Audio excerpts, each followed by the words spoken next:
It's Thursday night, and you know what that means is wrestling with knuckleheads. And we got Jarett Diaz, one member from the In Bloom Climb for the Clout ladder match. And I saw you was trying to steal my head, Jarett Diaz. If that is your real name, what that's about? Is that what that wig is about? It's first off, this is not a wig. This is natural. All right, this is all natural. This is all me, and I just let it out to let people know that no matter how much people want to try to steal your shit, you don't let them take your shine. All right. You let it out from where? From his asshole. Where was it hiding before? It was in my follicles. In your asshole. I get my braids tighter than tight. Shit, I got the soul glow. All right. So tight they just fell off. Shit. Don't hate because my shits look good. You're not the only one with nice hair, all right, Diaz? Listen, I cut all mine off. I'm nice and listen, I was about to say, Diaz got a nice little spiffy haircut going on. Don't worry. For him, it's still going to grow. For you, it's your shit out of luck. I was young and hireable out here, people. Nah, hey, you over here looking like the Spanish Clark Kent and shit. It's all right, though. Hey, man, I dig it, though. I dig it. Not everybody could pull off the hair. You know what I'm saying? So listen, guys. So you brought me over here specifically to promote the Climb for Clout, and I heard that that Jay Boujii had some things to point out tonight. So I'm really wondering where he's at. He is right here. Beautiful, beautiful. Yo, Jay Boujii, how are you doing? Yo, I am doing quite well, my brother. How are you? I see you got the nice clean cut shave. I'm good, man. Listen, I had to look 22 and hireable coming up for a little while. Looking spiffy for the summer. But listen, I just want to say before we talk about wrestling, before we talk about this show, I just want to publicly congratulate Jay Boujii on the son on the way. It's beautiful. Hey, thank you, man. Thank you. Yes. Congratulations. Absolutely. Appreciate that. For real. With that being said, I heard there were some things that needed to be discussed. So I'm just here to discuss I mean, here for Wrestling with Knuckleheads, we just want to get everything out in the open. Just get it off the chest. Get it off the chest before we go to Invictus Pro Wrestling tomorrow in Bloom in the Boogie Down Bronx. We don't play no games in here. We may be knuckleheads, but we dead serious tonight. You know what I'm saying? I'm loving the hair. I'm loving it. I appreciate you for complimenting me on my hair. You know what? Not every day do I let it, go out like this. You know what I'm saying? I know sometimes you have it in a ponytail. Yeah. You see? I'm with you. I appreciate someone on this show that's not jealous of my accomplishments. Stop your shit. Someone's not trying to steal my internet on my birthday, on my hair. Oh, man. But I just want to talk to you, Jarett, about his signal is bad. I don't know if he can hear us. Oh, can you hear me, brother? Oh, there he goes. He's upside down now. Uh-oh. Hold on. It's the clean cut. That's why. Yeah. You can't be shaving out here. It's not a vibe, man. But while he gets that together, I'm here. I have arrived. Yes. You have arrived. PWI, Boujii in the building. That's right.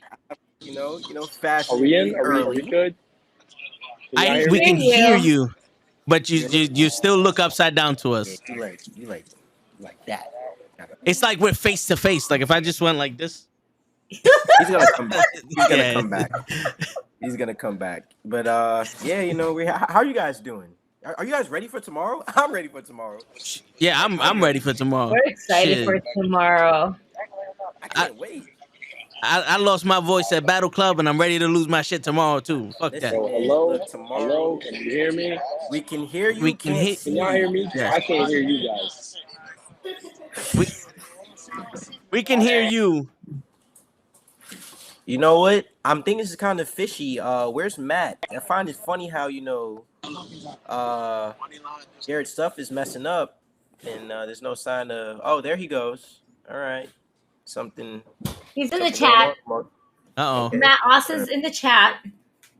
Why? Why didn't he come on? You might as well just make it a family affair. Why you saying come on? Oh, I mean, you want to make it a family affair? Ain't no Bring thing him but a chicken on. wing. All right, let's go ahead, Matt. Bring him on. Come through, man. Let's go. Yeah.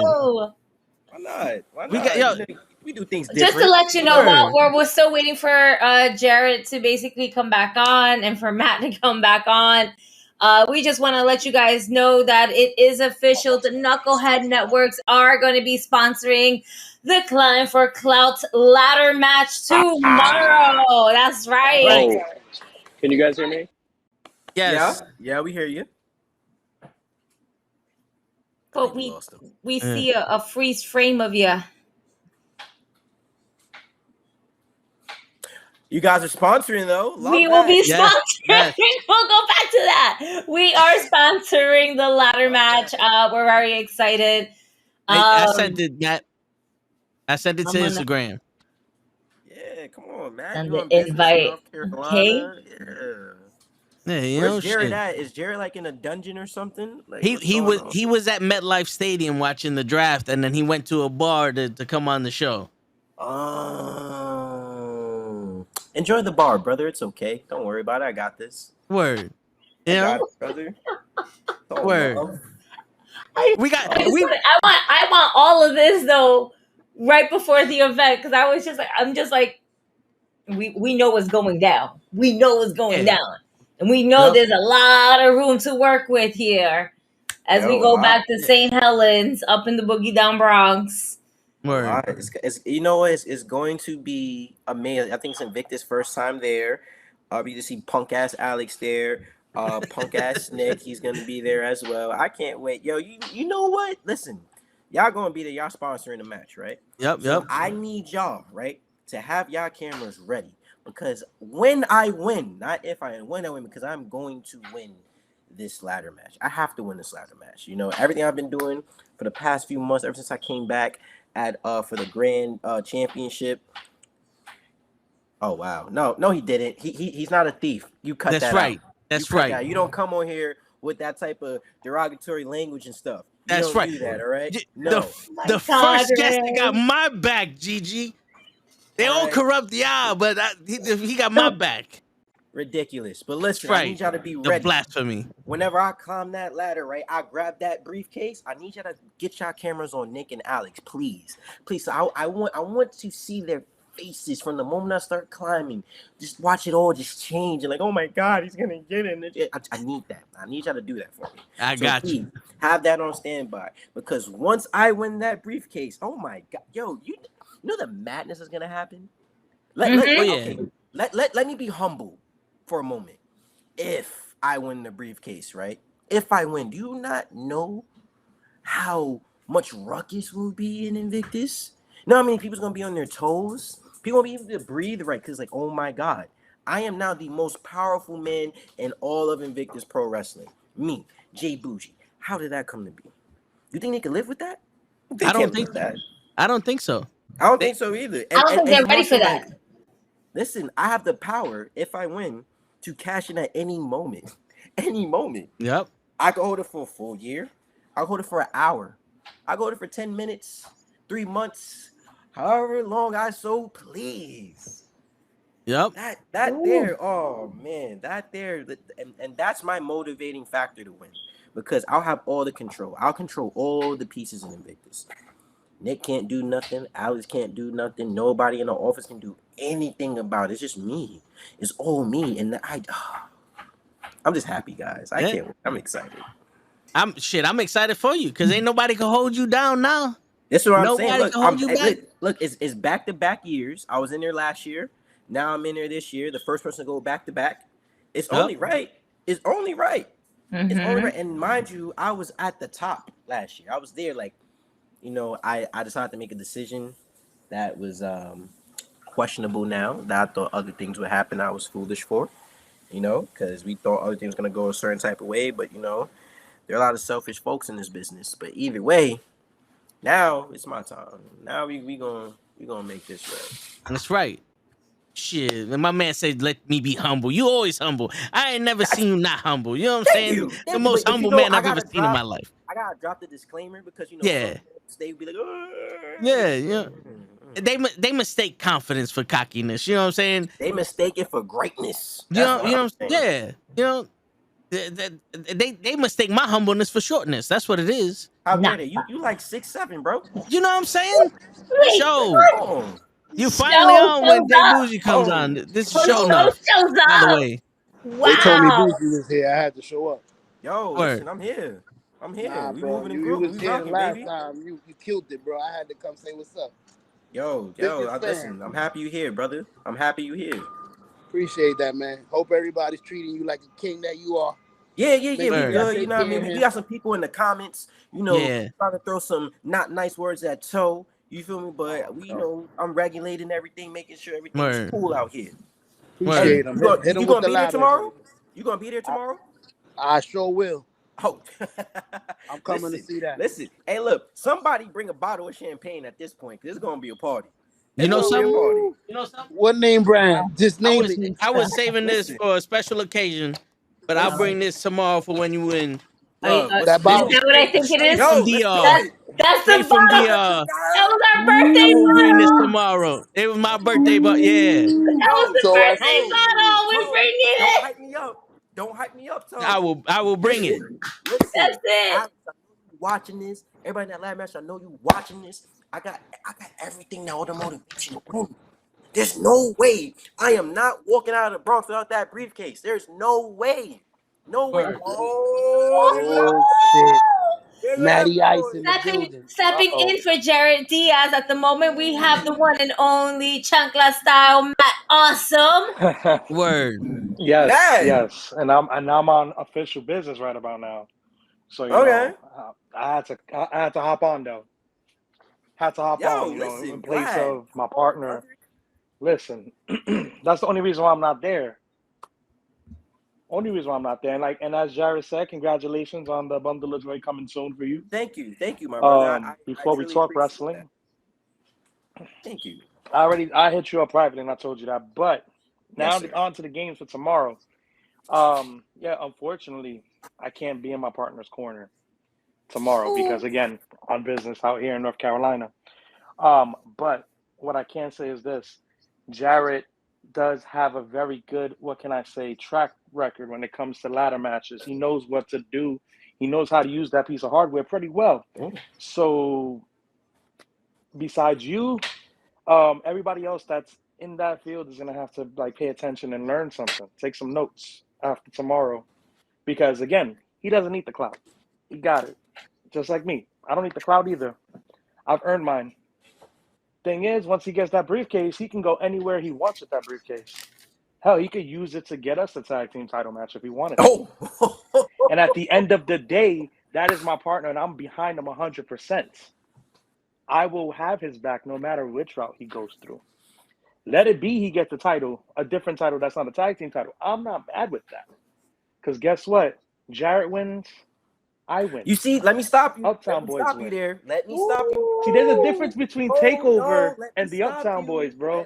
Keep that in mind, Boujii. Matt, you are a great guy. I remember the first time I met you when we was out of state. We showed love to each other. You had the chocolate, had the crock. You know what I mean? We made it work. We made it work, baby. Exactly. But if you think that if that man wins, it's a win for both of y'all, you're crazy. Watch the product, my brother. I made that same mistake. I was at the top. I was right there. And I look down, I see all those other men down there. I'm like, it got to be one of us.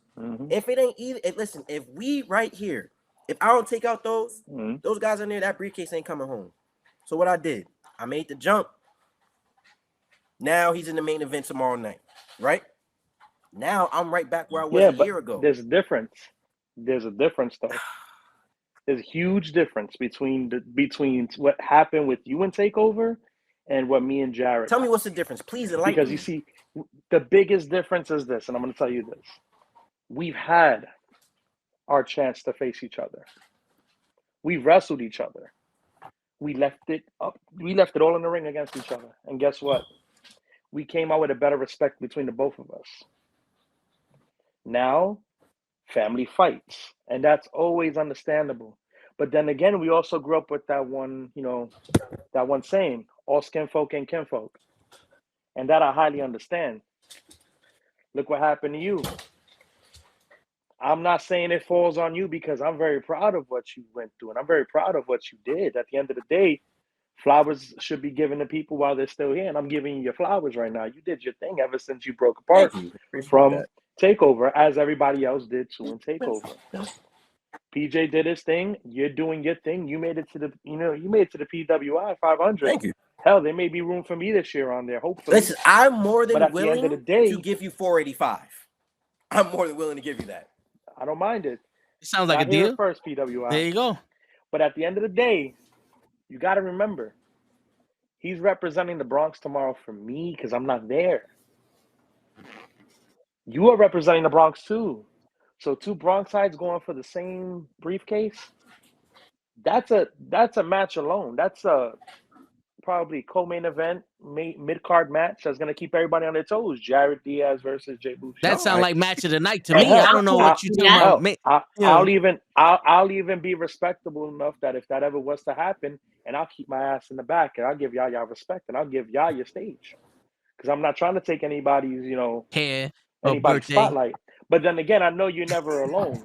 Me? I know you're never alone. Come on. Listen, I know you're never alone. Listen, we're going to do it like this right now, baby. Look. And that's where the respect has to be, because if I'm in the back, you got to stay in the back. Because the moment I see him ringside, I'm going to be ringside. That's fair. Face may be crazy, but I'm even more crazy. Listen. Toe knows. All right, listen. I'm going to back pocket that comment, okay? Now, look, here's the thing. Here's the thing, right? You said that you and Jarett have had numerous chances and you guys have fought each other. You've done the whole vibe, right? Yep. Have y'all ever fought each other or been in the same place where the stakes are much higher like this? This is a ticket here. Oh, there was a title. There was a title on the line and a spot in the tournament on the line at the same time. This is different. I came up short-handed, but at the end of the day, he caught me slipping. There's a difference. He caught me slipping with something I'm actually really, really good at doing. He caught me slipping by this much, by a hair. He caught me slipping. But at the end of the match, it was nothing but respect. Listen. Because he saw how far I would take it, let it be that he is my partner and what I have to do. Even Johnny Santos knows that when we were partners, he turned his back on me, and I still went at him. And he understands. That's why he's an affiliate of the Uptown Boys, but he's not a part of the Uptown Boys. It's me and Jarett. Look, man, I like you, Matt. I like you a lot. I do, and I feel like you have such a kind. Oh my God, I'm built like a fucking Greek god.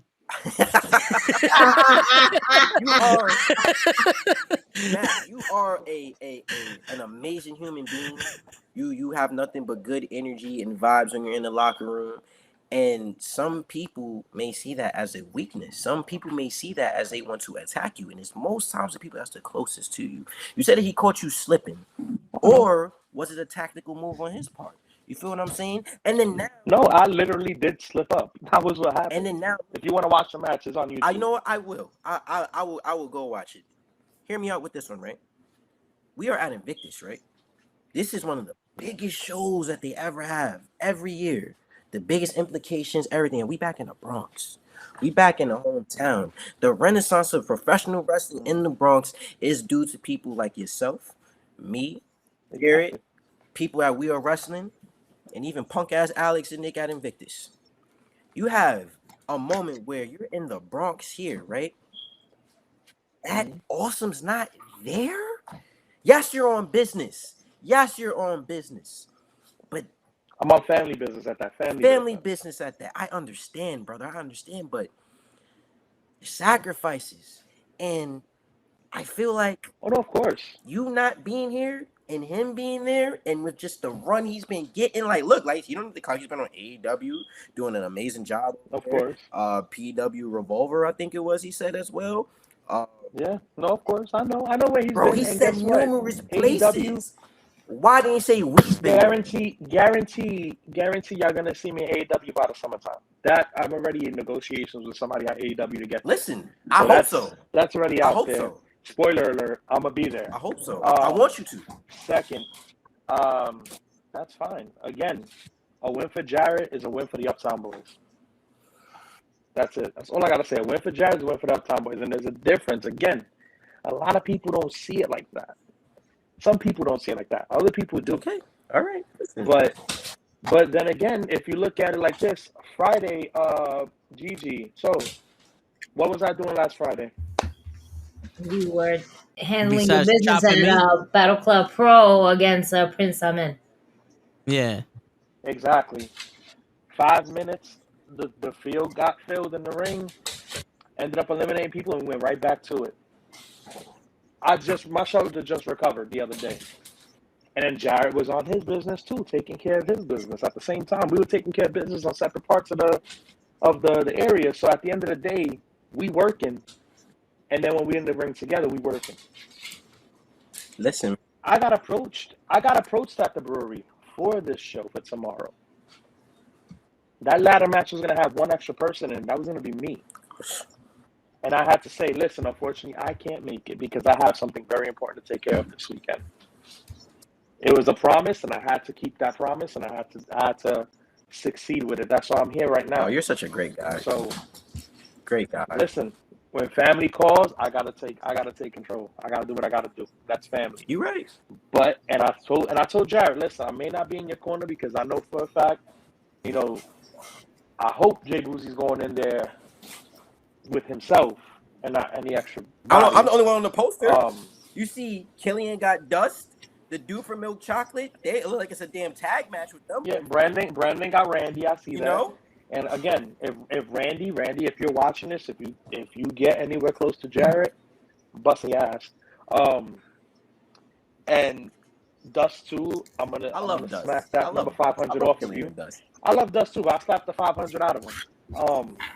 Because he was number 500 at the end of the day. I can care less. Even though his boy is a part of what we're a part of, unfortunately. He's a part of the Grow Gang. Shout outs to Grow Gang. Yeah. For sponsoring. I would have been sponsored too, but unfortunately I'm not there. But shout outs to Ray and Grow Gang. I'll be seeing them tomorrow too. So GG. GG. Go stop by that table. Go say hi. Oh yeah. You see how he don't say toe, go stop Gang. by the table. That's crazy. You know because that's not your type of party. That's not party, man. It's my type of party. You can get one for me if you want. If you want to contribute, by all means. I don't hear no toe. I'm loving the way your hair look when you let it out. Yeah. Listen, I said what happened to it though? All of a sudden it's gone. No, first off, when you let your his hair just pulled a John Cena. Listen. You can't see it. People with hair know that when you let it out, it gets hot. So I had to put it back.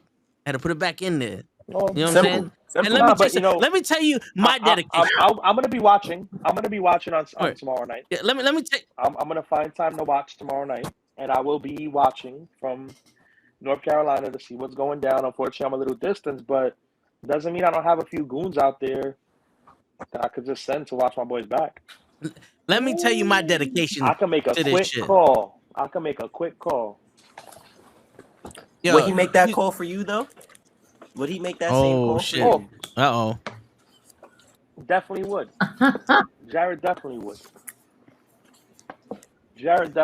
Listen, man. Go look at his ladder matches and take some notes so you know what to do tomorrow. No, yeah. I'm not trying to give you the cheat code. Oh, I'm the cheat code. Because again, apparently you're the cheat code master. We know this. No, that's what I'm saying. You're the cheat code master. I ain't see him cheat one. Thank you. Listen, that Thor hammer, that only comes out when you put that contra code in. And he basically did that. So, but listen, Jarett may have a few more things underneath, like up his Arizona tights that you don't pull out, and he got y'all.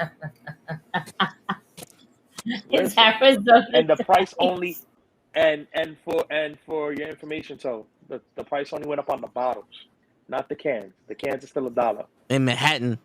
Shit, we was in all over. we was in the Brooklyn, and that shit went up In the Brooklyn. Yeah, in the Brooklyn, Not that called the shit went up. Brooklyn. It's the fucking Brooklyn. Bro. The price went up. Brooklyn. The price is up in fucking Manhattan. The price is everywhere. The Also, Brooklyn Where's foot Kenny? is gonna Kenny, go up come your correct. Bronx Shit. ass if you keep calling it the fucking Brooklyn. Let me tell something to you, okay? Look at how dedicated. Look at this God. shit. I really popped my head with that fucking Thank you, cinder Kenny. block. Yeah, I you popped did. my head with that cinder block for y'all motherfuckers. I You ain't definitely do it did. for You me. definitely did knock yourself in the I head ain't with do that it for cinder me. block, bro. I That did it was for very y'all to impressive. show the dedication that if y'all was willing to jump off of ladders and hit each other with ladders, Bro. then I could sacrifice myself too Like I said, I'll be watching. to fucking sponsor this ladder match. I'll be watching. Very impressive. While my partner climbs up that ladder, rung by rung by rung, to the very, very top, and he grabs that briefcase. Shit. And again, like I said, a win for Jarett is a win for the Uptown Boys. At the end of the day, I just got a question because Matt, you know Jarett that well. I got a question for you, Matt. Last time he stole my birthday, what is he planning on stealing of mine this time? Wow. listen, there's no stealing of any birthdays. No, hey, It's a coincidence. It's a coincidence that you share a birthday with Mr. Nonstop himself. wait, the closer, no, Jarett no, Diaz. his birthday was 2 days The after mine. closer. Why is he called the closer? His 2 days, his Why is he yeah. called the closer? Think about it. Who's one of the best closers in baseball? Who ends it? Mariano Rivera. Mariano, right? And that's what he is. He's the Mariano of this. Fair enough. Okay, yo, listen. He's the Mariano. It was. And you can call me. Who you can call me? You could call me the Aaron Judge of this. Oh shit. Aaron Judge.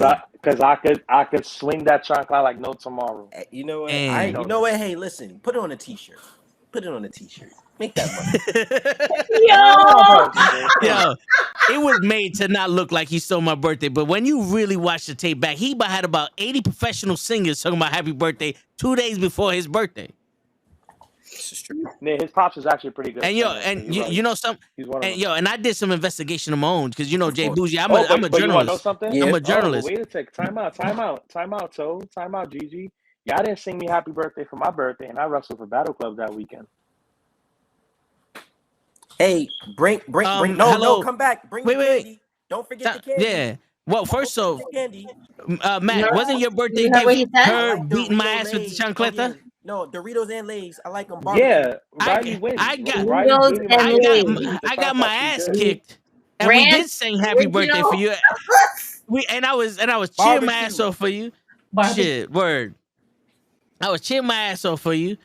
And my man, yo, Oh yeah, thank you for the Swedish fish Yes. last week. It healed me. you heard know, I'm good. The Look, sweetest fish. my Listen, wings man. are broken. I'm good. I did some investigating, Good. journal because I'm an investigative journalist. All of a sudden, Jay Boujii knows this. Yeah, And Sky facts. Blue wasn't supposed to be there, but he paid her double to go there just to ruin my birthday because she was singing happy birthday to him too, and she knew it was my birthday, and she said, you know Nice. what? Fuck it. Well, she was advertised on the show to wrestle, Nice. so I think she was supposed to get All it. of a sudden, Yes, very coincidental. yep. All of a sudden, Listen, She made time for the kids. listen, Right? we know people. Shit. We know a few people that we could just call and be like, hey, you Hey, want to listen, come in and wrestle in the bar? I know It's if gonna be one of the best shows you could be a part of. In New York listen, City. man. I only Better get than- one better than birthday a Grand Slam. year. Come out. I only get one birthday a year. One a year. One That's a right. year. And you celebrated it at a great show. Like, Was it? what else do you want? Was it? It was supposed to be celebrated. Listen. Overshadowed. Yes, you see that? Mercedes is here in the city. I'm gonna give her a call. I'm gonna send her to your job to go visit you. Okay. Mm-hmm. I have a hookup. I could just give her a call. Be like, look, listen, my boy Toe loves you. Now all of a He got sudden, that engagement ring. Just go say what's now up. all of a sudden, when I've been All telling of a him, sudden. Your name when gotta I've be for 2 Mercedes, years, though. it was 2 You gotta years. change your name I've to been Mercedes. for 2 years. I've been on this show and I've been telling everybody that she loves me, and now all of a sudden, Now we just make phone calls. right? You supposed to be brothers, I could call. Wait, what? brothers. I could call. Shit. Janai Kai got a call saying that I wanted to get kicked by her. Where's Mercedes call, huh? How come nobody's calling her? Did you get kicked Not yet? yet. No, This was after we we're saw her. still working on that. I'm shit. still working on that. I'm telling you right now, Let it me ain't gonna be a text her. coincidence when me and Jay Boujii take a picture with his brand new So- briefcase. So that means you want to get kicked by Janai. Do you want to get choked out by Masha? Because I think it can happen. I mean, yo, I mean, all right, come on. Let's cut it out. Let's cut it out.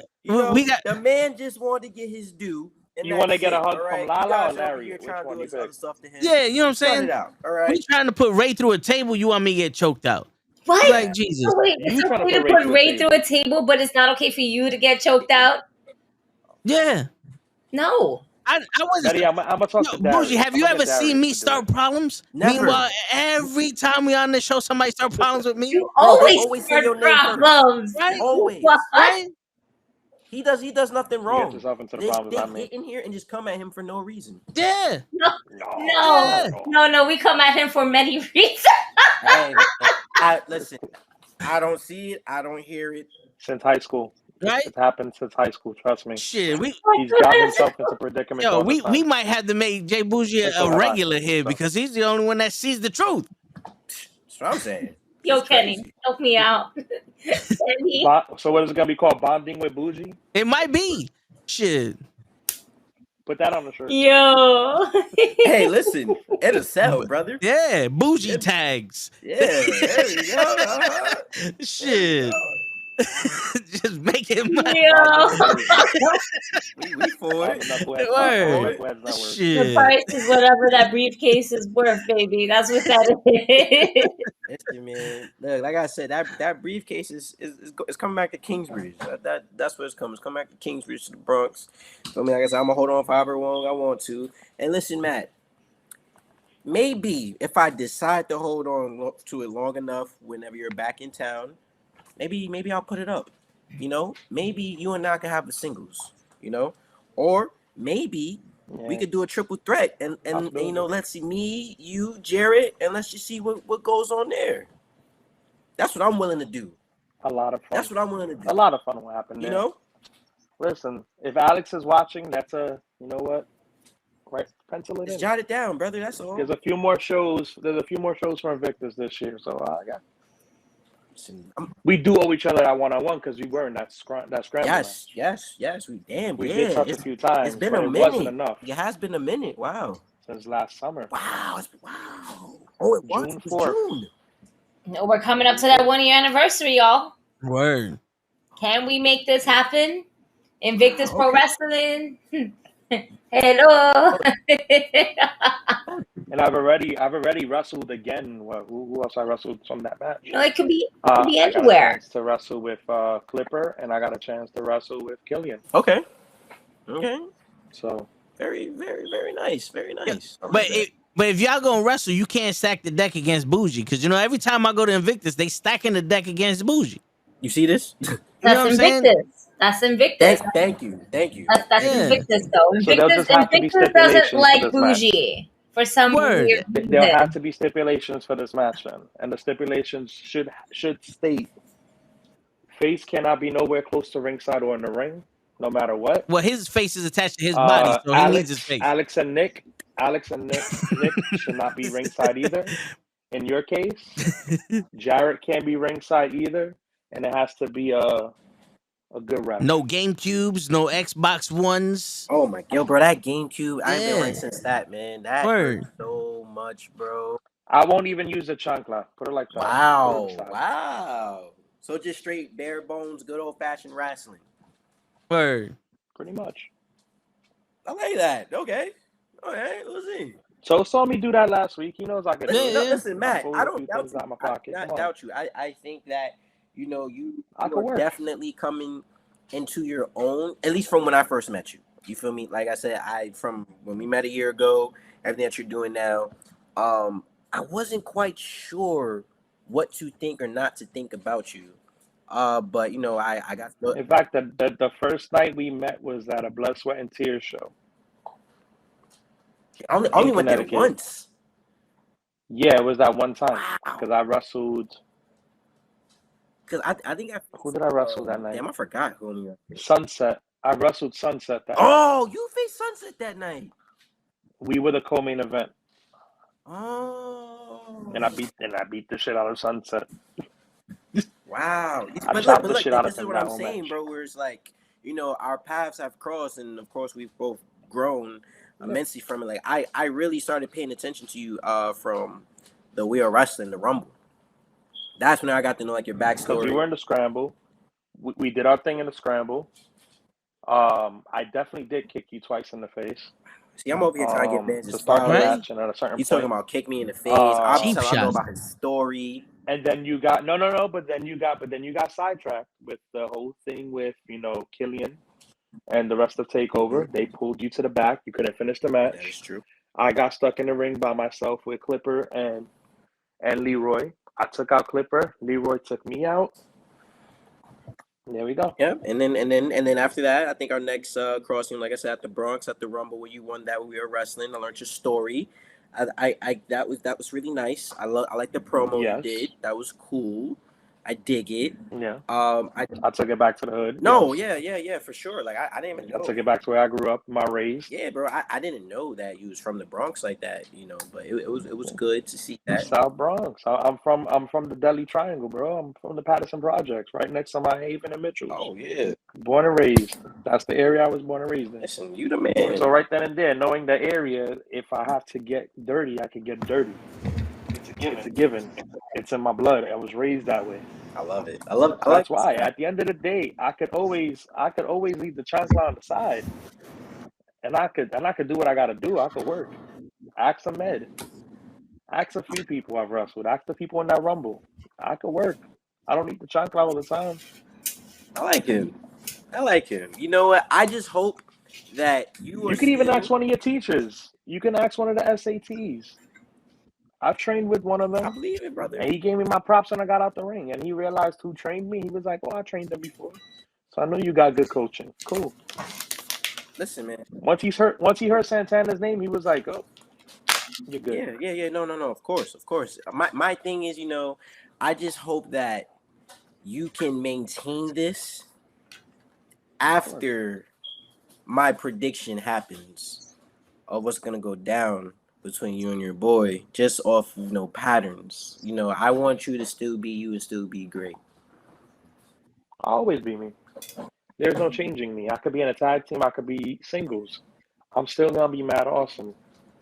I'm still gonna be me. Like that, man.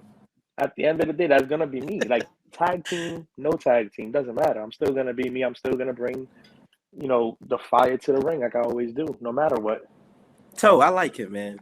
With Jarett, without Jarett, with a different tag team partner, without a tag team partner, it doesn't matter. I'm still gonna be me. And Jarett knows that. That's why me and Jarett, we mesh very well as a tag team. Think about it. He brings out the flashy game. I bring down the ground game. Axe Miracle Generation. I'm just a bystander. Axe the Haven. Axe Mark for Peace. We showed them what we bring to the table. These tag teams know what we could do. And individually, Lucas Chase knows what we could do too, because we've both gotten in the ring with Lucas Chase separately.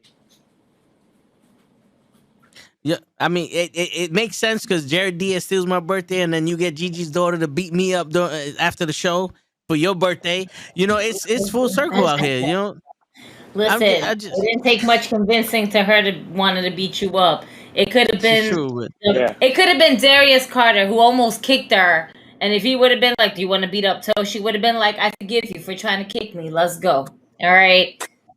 She was a natural heel. I'm like, Riley, can you give me one gift? And she was like, I'm gonna hit. So I'm like, I guess you could give me that for my birthday. Go right ahead. And she went and hit you. Who wants to go through a table? Who is that? That's Krills. He does a sports podcast with us. Krills, why? Why do you want to put through a table, Krills? What strand are you on? And can you pass it to me? Why would you want this strand? Why would you want this strand? That shit out. Whatever strand you're smoking tonight, Krills, that's not it.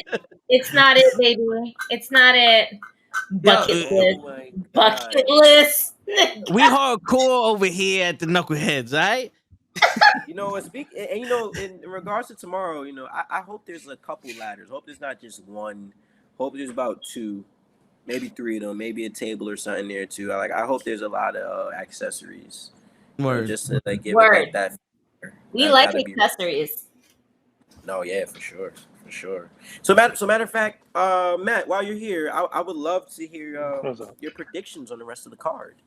Just while you're here. The rest of the card. So All right, so ladder match. We already know who I'm pulling for, Boujii. and if it's not one, Thank you. no. I'm going for my tag partner, Jarett. Oh, Even though the field is very stacked and it's I the just people wanted to that either clarify it. I've run in the ring with or yeah. I've trained with, Jarett is one of those that I want to win it because then it's a win for the team. But hey, if Boujii comes out with it, I ain't gonna be mad either because it's still represented as the Bronx. So I'm not mad about that. And like I said, I've been impressed with Boujii since I met him and I seen how he worked. I wanted to get in a ring with him, and that was already scratched off in a scramble match. But now I want a singles, so that's a different story. Yo, That will be said a different day. For the rest of the card, that main event. Where are we going with Main Big Ben? Or are event. you going with PJ Savage? Big Ben's a really big dude, He's about my height. and he comes About- with a lot. No shorter. He comes with a lot of strength, but I don't know, something just like when it comes to being the Prince of Chancla style and the abuelas and everything, certain visions come into your mind and you see things. I don't know if it's Boujii. I think if Boujii wins, I think he should really do a full-on cash in the same night. Honestly, Wow, that's a lot because you got PJ listen, Savage I will. putting his work I in. would pull. I would pull that. I would pull that move. I would not let that moment pass. Yeah. Yeah, it sounds like an easy pass. Yeah, it seems like a low bridge, but at the end of the day, it's survival of the fittest. And if you really want that gold, you better go pick it up. But if you get that chance, if you get that opening, I'm just saying, Yeah. unless that's the heel talking to me, but that's the move I would do.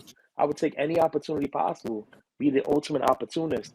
And I know we all learned that from Edge at one point. oh yeah, for sure. You know what I would do? I would Let it be whoever it is that win that You match. should hold But it. I'm talking about for the grand championship. No. That Ken Broadway and Nikolai White. Yeah. I would. Nikolai White's one of my boys, and so is Ken. But Ken comes with a lot of power. Power that, Nikolai can't bring with just water. Bar. Yeah. I would hold it and then go next year. And then the first match, go after the social media title, go back into the Climb for the Clout, win the shit again, and then challenge for the grand championship. Have 3 matches, 1 night, 2 titles. Let's go, baby! First time history. Let's do it. Listen, So let's do it. If my prediction is correct, that he does what I said, doesn't mean Boujii can't pick up another title without having to go through all of that. Again, this is Mr. Number 485. He's there for a reason. I like him. So, again, he can have both titles. But doesn't mean I'm not gonna go after one of them. No, I hear you. So I'm just saying. But the thing is, though, he's doing it because he can, not because he has to. Just because he can. Like, what's a better way to stick it to Alex than to win it one time, get his title, win it another time, and get his other title same night? Yo, the way you're talking, you're probably not gonna be allowed in the building. But okay. It wouldn't be the first time. So I've been out of so many places. But just really quickly, before anything else, being that the Knucklehead Network is going ahead and sponsoring the Climb for Clout ladder match, I'm just putting it out there that GG for the win will be sponsoring the social media championship main event between Big Ben, and PJ Savage. Why? Because we just doing these things for the win, baby. That's why. This is why we do these things. Wow. I'm loving this. I'm loving that y'all are so involved in this. Like it's amazing. Thank you. Yeah, we don't fuck around. Who else is wrestling tomorrow night? Who else? Darius Carter as well. Yes. Darius Carter versus Eden Surreal. Right? Mm-hmm. Yes. Part 2. Can I ask a question? That's part 2. How did y'all get Tom Holland in this ladder match? Yo, bro.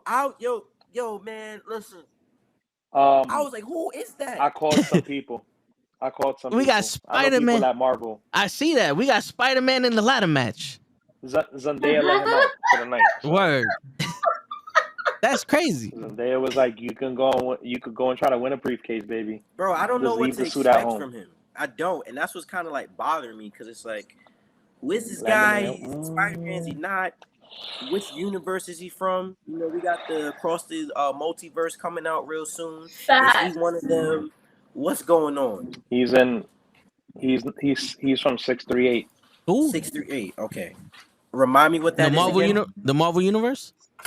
That's the Marvel universe where Spider-Man was actually a jock and he was a good guy. He was a real opportune dude. And Uncle Ben, it wasn't Uncle Ben who died. It was his aunt, Aunt May.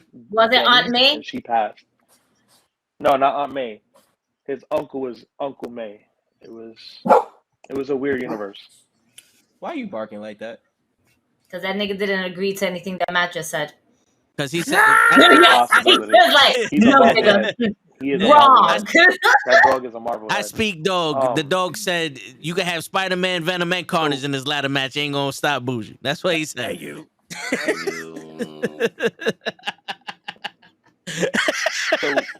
So it's Lala's in a triple threat, right? Yes. Lala, Abby Jane, and Gabby. Abby Jane versus Yo, Gabby. I feel like just so that way I don't get hurt. Gabby's a good friend of mine, but Lala's my auntie, so I gotta go along with Lala with that one. Oh yeah, for sure. At least one head off or two. So I don't know. Listen, Lala gonna take that one. I'm not going up against Lala. Listen, I already did that at Battle Club Pro. Shit, I was like Scotta Ricans, and she just looked at me all weird because the week before she was able to give a chop to our boy Kenny from the Call Up podcast. My question is, I didn't mean to chat Scotta Ricans, but I can't go against freaking people. I'm trying to envision who can step up to Clout for that title. Who is she facing? Is that match on the Instagram? That's a mystery opponent. How's the weather looking? Oh, it is? How's the weather looking tomorrow? I'm looking like me inside. Is it gonna be stormy or not? I don't know. I think it's clear skies. It's supposed to rain. Apparently, it's not an Italian holiday tomorrow either, right? 6 to 7, 30%. No, it's a regular Friday. Yeah, they didn't announce who her Jewish holidays opponent is. That's vacant. Holidays. Yep. Ramadan's gotta be a strong character, probably. Oh, okay. Okay. Oh, so I'm literally giving out a whole bunch of female wrestlers gimmicks. No, of course, yeah. I'm is this another tactic to get Sky Blue in here so y'all can steal another thing of mine? A motherfucker. Listen, man, I told you I was an investigative journalist, and things are adding up. Listen, that's right. I could be in North Carolina picking up somebody that is a bit of a cannibal out here. You see? To bring her back tomorrow. Wow, with the cannibal stuff. I mean, listen, it's not my match, so go. There's a few women out there. Even somebody that told to shut up could possibly be coming in to Invictus. Hey, listen. To sub to Clout, who knows? If you're gonna ask me, that's the best thing she's ever did was to tell me to shut up. He's okay. This is my pit bull. Hey, we love all animals on this show. Yeah, she's strong as hell, bro. Yeah, they seen my cats and my pit bull. Word. Back at home. Nah, but who else is wrestling tomorrow? Oh yeah, Abs versus Jocko. Yeah, Jocko's on the come up. He coming back, man. That's my boy. Even though, just word of advice, Jocko, don't hit him in the stomach. I love him. It doesn't work. You know, it's funny. We all train together. So Jocko knows what's up. He's pretty hip to what's going on over there. All right, who else? I don't know. There's this guy named Abs. I'm on money on Jocko. Abs. Yeah, there you go. He's the one that you was hitting with the chancleta in the world in that battle royal thing. It wasn't working until I went to the back, and then. Yeah, I want him tested for steroids. Got you. Who else? You got Fight or fucking die. Oh yeah, Fight or Die, my bro. Fight or fucking die. I think it's pronounced Fight or fucking die. And Chris. I love my boy. They're gonna come away with that title. You can't miss up opportunities to add the fucking in there. Absolutely not. Of course. Yeah. Not with this team. I've listen, and if you go through YouTube and you go through some of the past BWF shows, me and now Fight or Die has had many battles, and we've grown from those battles, and we gotten better from those battles. Put like this, Dom split my back open with a chair before. Jesus. So, yeah. straight up chair shot to my back and cut me open. What'd you do to the chair? I was too awesome for the chair and it broke and it just decided to cut me. I hear you. That chair was Puerto Rican. The chair was Puerto Rican. It just jigged me. You're a fool. Oh my god. It was a Puerto Rican chair. It just cut me. That was it. So, let me see. Who else we got? Oh, we got the outfielders. That's right. The outfielders have a tag team match. Against who? There they go. Lucas Chase and I think the Victorium. Oh, Victorium? Yeah. Victorium. Lucas Chase hits pretty hard. Where am I looking at? Yeah, go down. On the right hand side, right there. Up. No. Right above, right there. Okay. So yeah. Lucas Chase hits pretty hard. I don't know about the other. This isn't that short dude that was in that match with you, right? With the. Yes. Oh shit! Okay. Hatfield. Okay. Yeah, Victorium. I don't know. I got money on Victorium there. Besides the ladder match, what do you think will be second match of the night? The ladder match is gonna be first and second of the match. Of the show, honestly, because you have, to me, all the people that are in the ladder match are people who bring it. Again, boujii has had great matches in Invictus. Anything the man touches it's great. Word. He's had great matches against people that are part of Shane Taylor promotion. Why they put you all in the back? And you see that, right? They're yes. Should put you right here. You have somebody in Mantequilla that's willing to take a lot of punishment and dish it right back out because he is a tough dude. Yeah.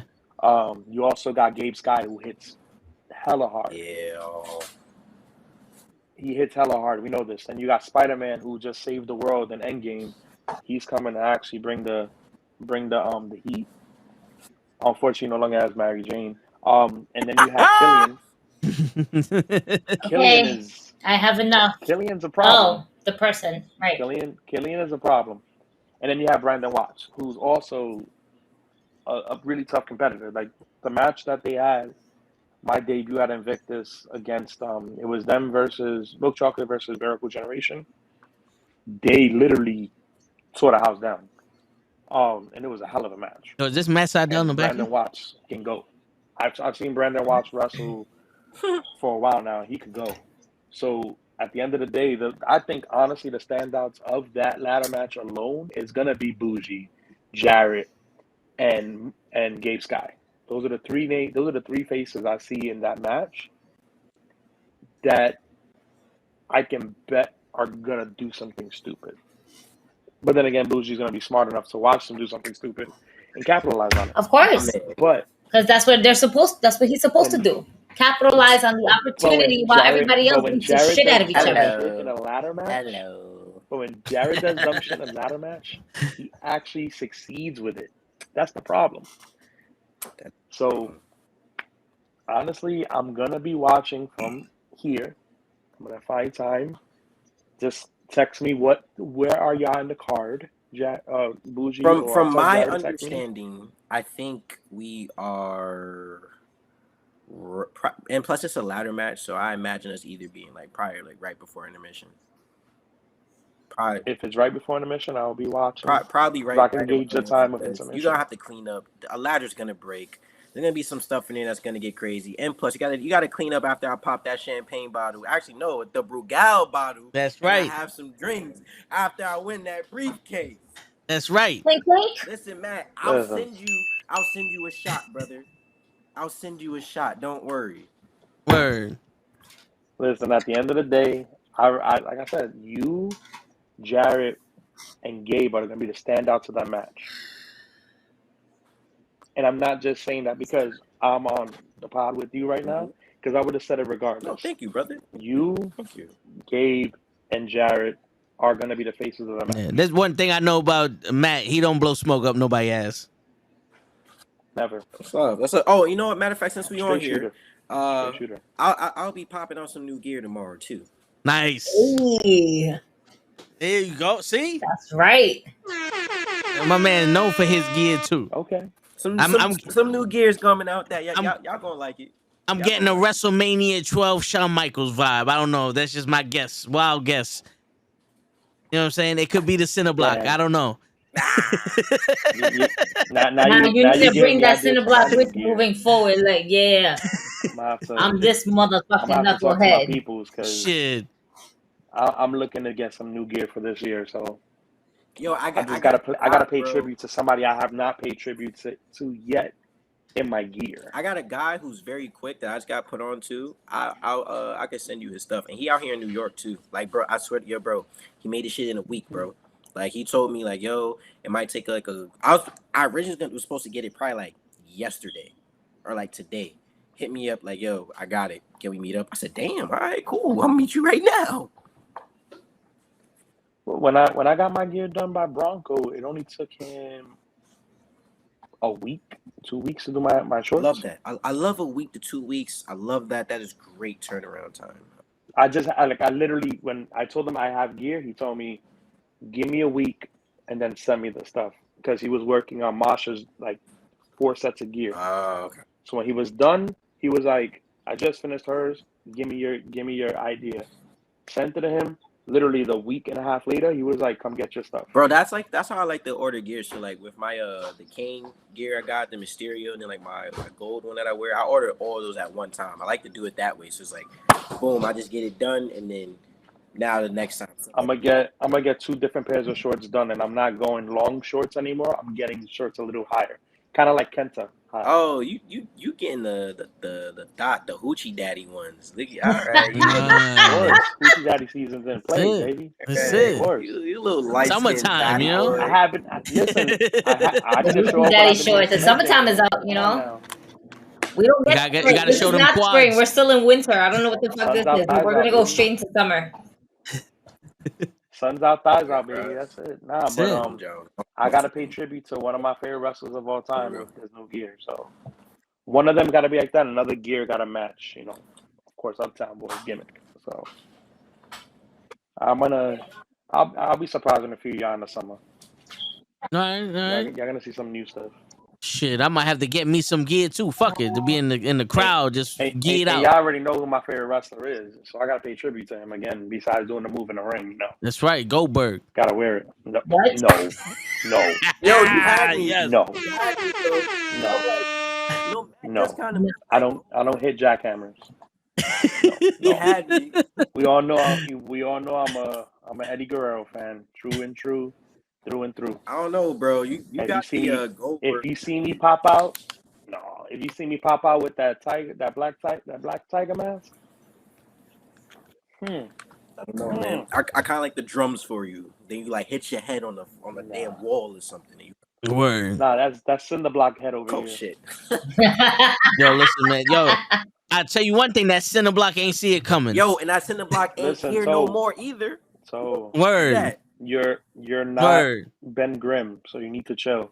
You may be shaped like Ben Grimm, but you're not him. That motherfucker wish he had this fucking body. You see them traps? See them? You see that shit right there? That's right. Shit. Matt, you know about me in the weight room. Shit. Come on now. Course.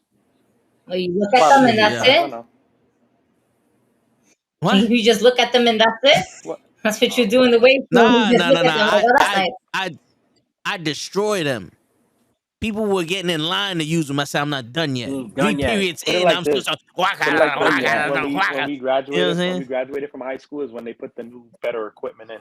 Yeah, you destroyed all the equipment. Yeah, I broke that shit. That's right. $25,000 alpaca. I broke that shit. Easy. Word. You know what I find real funny? That we didn't need a car lift. We didn't need a lift. We had toe lift up the car so we could put the tire on. That's right. He was standing there holding it. Super soldier. We were in the same We were in the same shop class. We both worked on the same cars. Yep. We both played the same Crazy 8, stealing money from people. I mean, taking money from people. Picking up the money you was owed. That's right. Shit. Pretty much. Look around. At one point, we weren't allowed to play. Yeah. Motherfuckers. Yep. That and spades. Somebody want some Jack? I guess so. Spades. I walked away. I don't do Jack. Fuck Jack. Fuck Jack. Jameson all day. Gigi Jameson. Give Gigi a nice blunt and some JMO, and she's your best friend for life. But if you try to give me some ginger ale with my Jameson, go fuck yourself. All right? Yeah, you heard what you said. Yeah. Straight up neat. It's straight up. Not Straight up chilled. from the bottle. If it's chilled, it's because it's a fucking 90-degree summer day and I can't drink no hot whiskey like that in this hot. Nah. But on a regular, everyday, typical type shit, neat. All right? Dios mío. I'm so sorry. I didn't know. I didn't know this is such a sensitive thing. Fuck that. No. Jameson, straight up. Man up. It's all right. It's okay. Word. Trust me. Jameson became a friend of mine.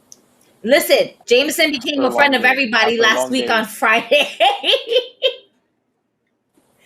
Yo, dead ass. Gigi's daughter's giving out the fishies. I was the best bartender I could be. Fuck that. While still cheering for Gigi's daughter's giving out the fishies and Gigi's giving out the JMO. I had two nice sweet as fish when I needed them the most. After my arm was almost ripped out of my left arm was ripped out of the socket. It's perfect. It's perfect. Word.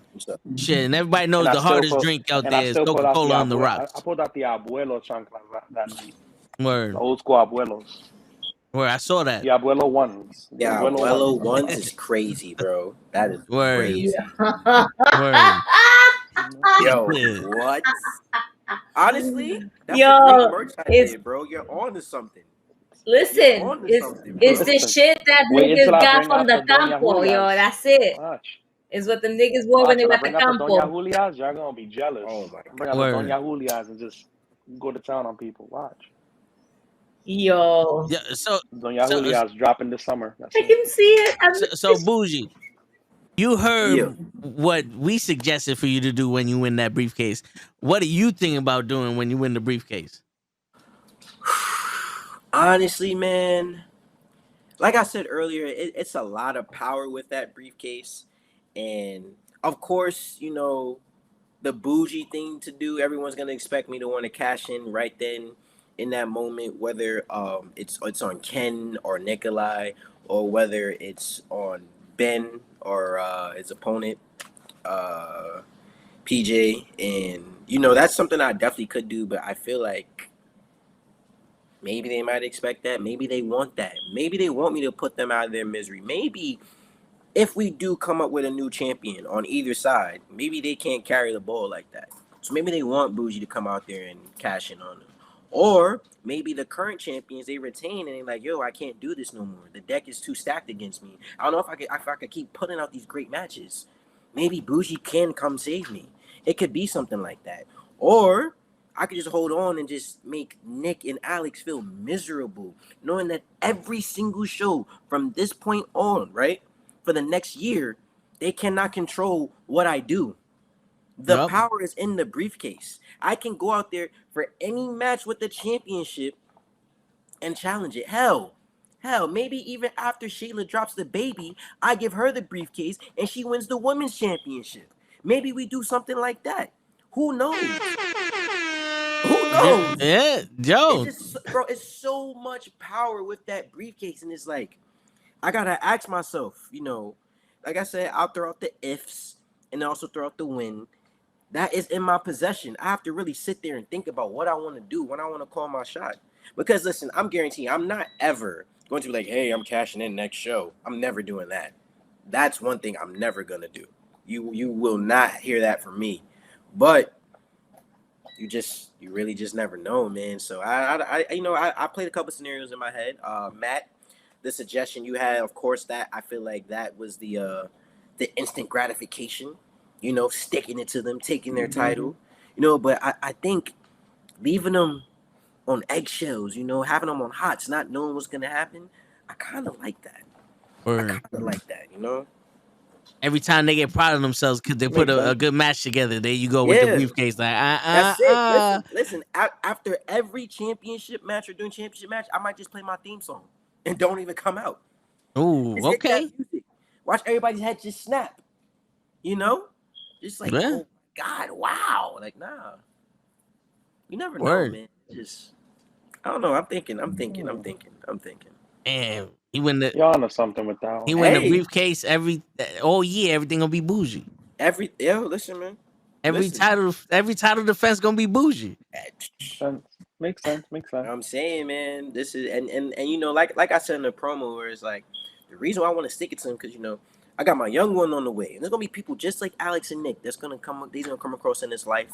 Gonna try to hold him down, you know, hold him back, say no, or just try and screw him around. And it's like I need to set the example.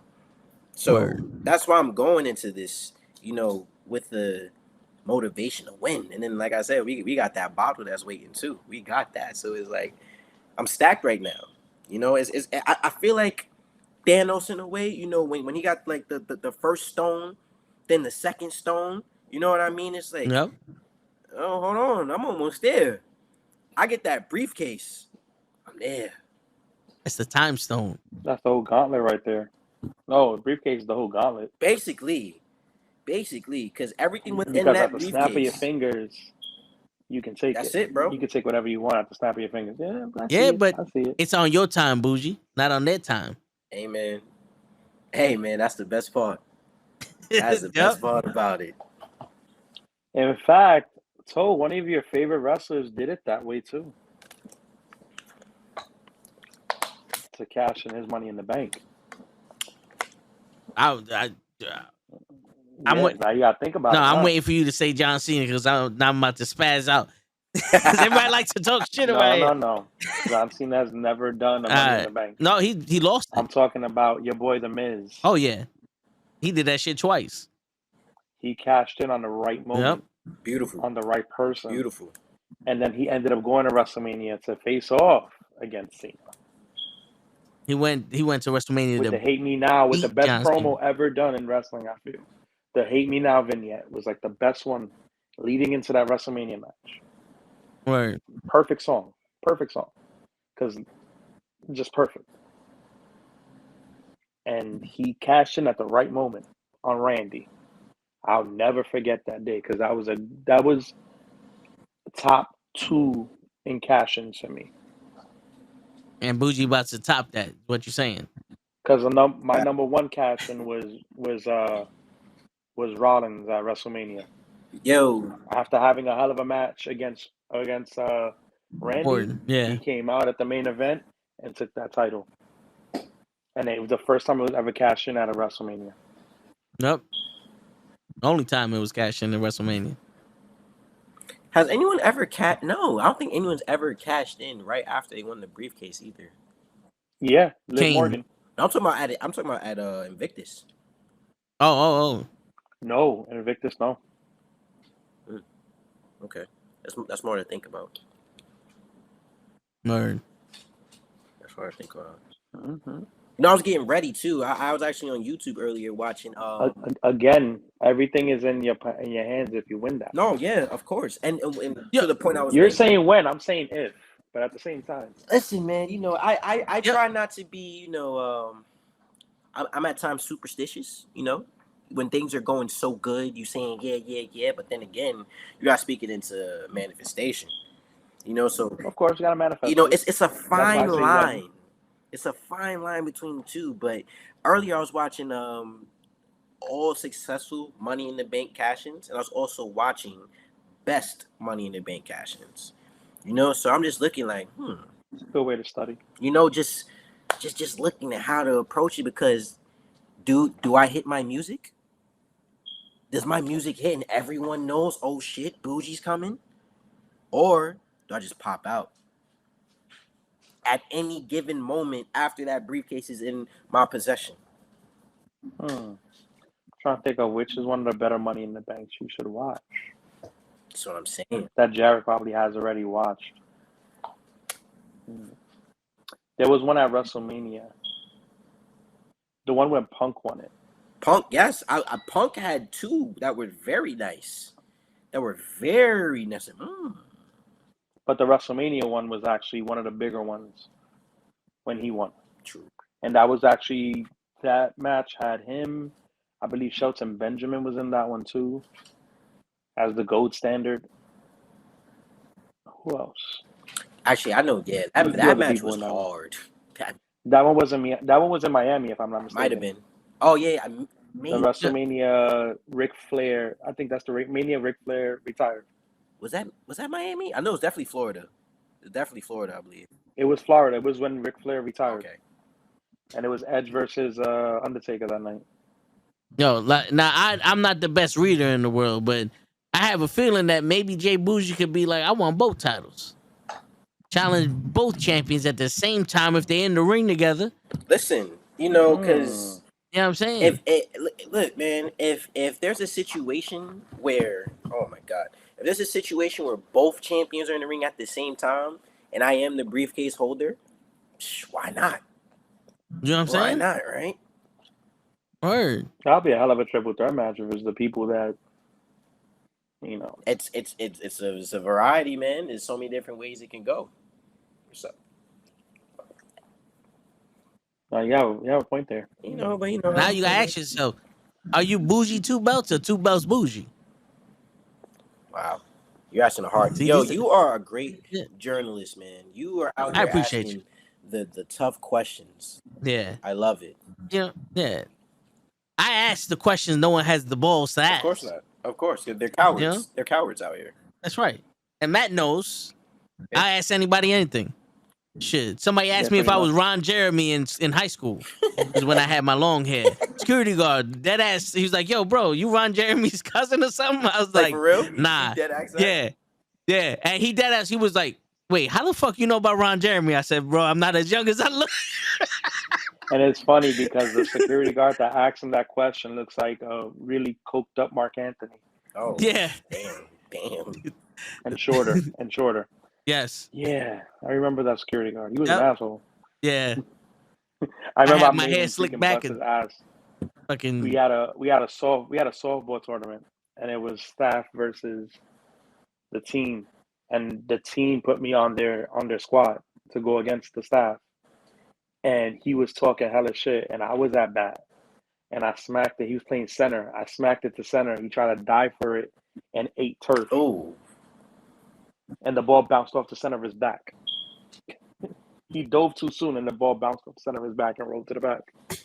I hit a triple.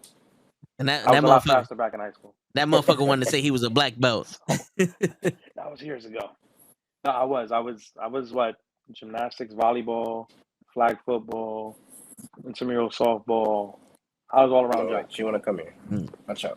Shit. But I remember that security guard wanted to talk about he was a black belt. I was like, motherfucker, I'll poke you right in the eyes. He wore a black belt. Shit. He wore a black belt to fucking hold his pants up. Look at that. Boujii showing love to the animals. Yeah, bro. Bro, I swear to God, every time I'm on a podcast, fur babies. Bro, they just want to be next to me, run around, make the most noise. But if I'm in the room chilling, they just like, okay, yeah, all right. That's the one time they should be playing, bro. Trust me, I know. That's my pets too. They get the energy. That's what it is. They're like, oh, my man Boujii's turned on. They want to be part of that energy. Yeah. My stepkid understands what I'm doing, but the animals don't. They just want to play. I hear you. Especially the cats. That's what my animals know not to step in my room. They'll stand by the door like, yo. I'm like, nah, get out of here. I don't need your fur in my shit. Yo, and like both of them are starting to shed now too. So like my husky, bro, she has so much hair, it's everywhere. And then, what are you doing? Yeah. What are you doing? Move. That's a friend of mine. She got 2 huskies, my friend. Like sweaters for the winter out of all their fur. Bro, there's no cap in that. That's why I got a pit. That's why I got a pitty. That is true. Got my little pitty. She don't shed like that. She good. Nah, the cats, on the other hand, my dog sheds 24/7. I got the street cat that we saved, and I got the cat that's been in the house, and they be having some good wrestling matches, and that's my fault because they be watching wrestling with me, and then they see that I'm bored with the match, and they just start wrestling. And I start watching them. You just gonna start. Yo, they go in. They go in. They go in. Like, I mean, to the point where my cat, who he's getting surgery tomorrow because he has a lump on his ear, he's getting it removed. The other cat, the street cat, jumped from behind him off the chair. He turned, caught him, and dropped him. It was like a pop-up powerbomb gone wrong. Damn. It was the funniest thing in the world, and I was so excited to watch that. What I was watching on TV had nothing on that. Word. That was like me watching Ray and Eddie go at it one more time. That's how crazy them cats was going. Yo, I'm not kidding. I get distracted by the cats and I stop watching wrestling on TV. In fact, did this girl debut yet? Who? Trinity was supposed to pop up on Impact, nah. Impact. Oh no, Killer Kelly. Yo, you know she's still on the roster for WWE? Naomi? Who? Naomi? Yeah. That's crazy. Nah. Dude, I checked the pulled her roster off this of that. morning. I was trying to make a video for my my predictions for the draft. She was still on there. Let me see. No, but Killer Kelly issued a challenge to Masha. Yeah. She'll probably be on the next tapings or something like that. Look, Well, she right here. Is making her debut tonight. Yeah, she's right here. That's crazy. Yeah, that. Oh, she's still on the roster. That's interesting. She's not even on the contract anymore, though. It must be her twin sister.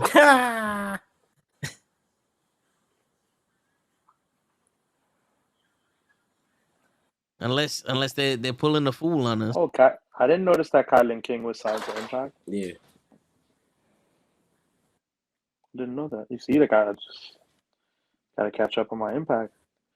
And I just seen something right now. Your girl's about to fight your other girl, Toe. What are you gonna do? You're gonna be a torn man right now for New Japan. Hey man, they fighting over me. It's alright. Well, oh no, wait a second. It's a one night tournament for the New Japan Strong Women. So if the finals could be, it's gonna be Mercedes Moné and Willow. Yeah, are in the same tournament. Yeah, that definitely sounds like they fighting on me. I'm a humble man. Sounds about right. Yeah, you know what I'm saying. Listen, solid. Word. But, that's good. That's gonna be a banger. But because the people who are in that tournament are actually really good. That small one night tournament. You think when all four women? You think when people fight over me that they're gonna put peasants in that match? Shit, they're gonna get the best of the best. But you see how much stress. You see how much stress Toe goes through when they fight over him. Y'all need to stop that His shit. hair goes missing. Wait a minute. Hold up. No.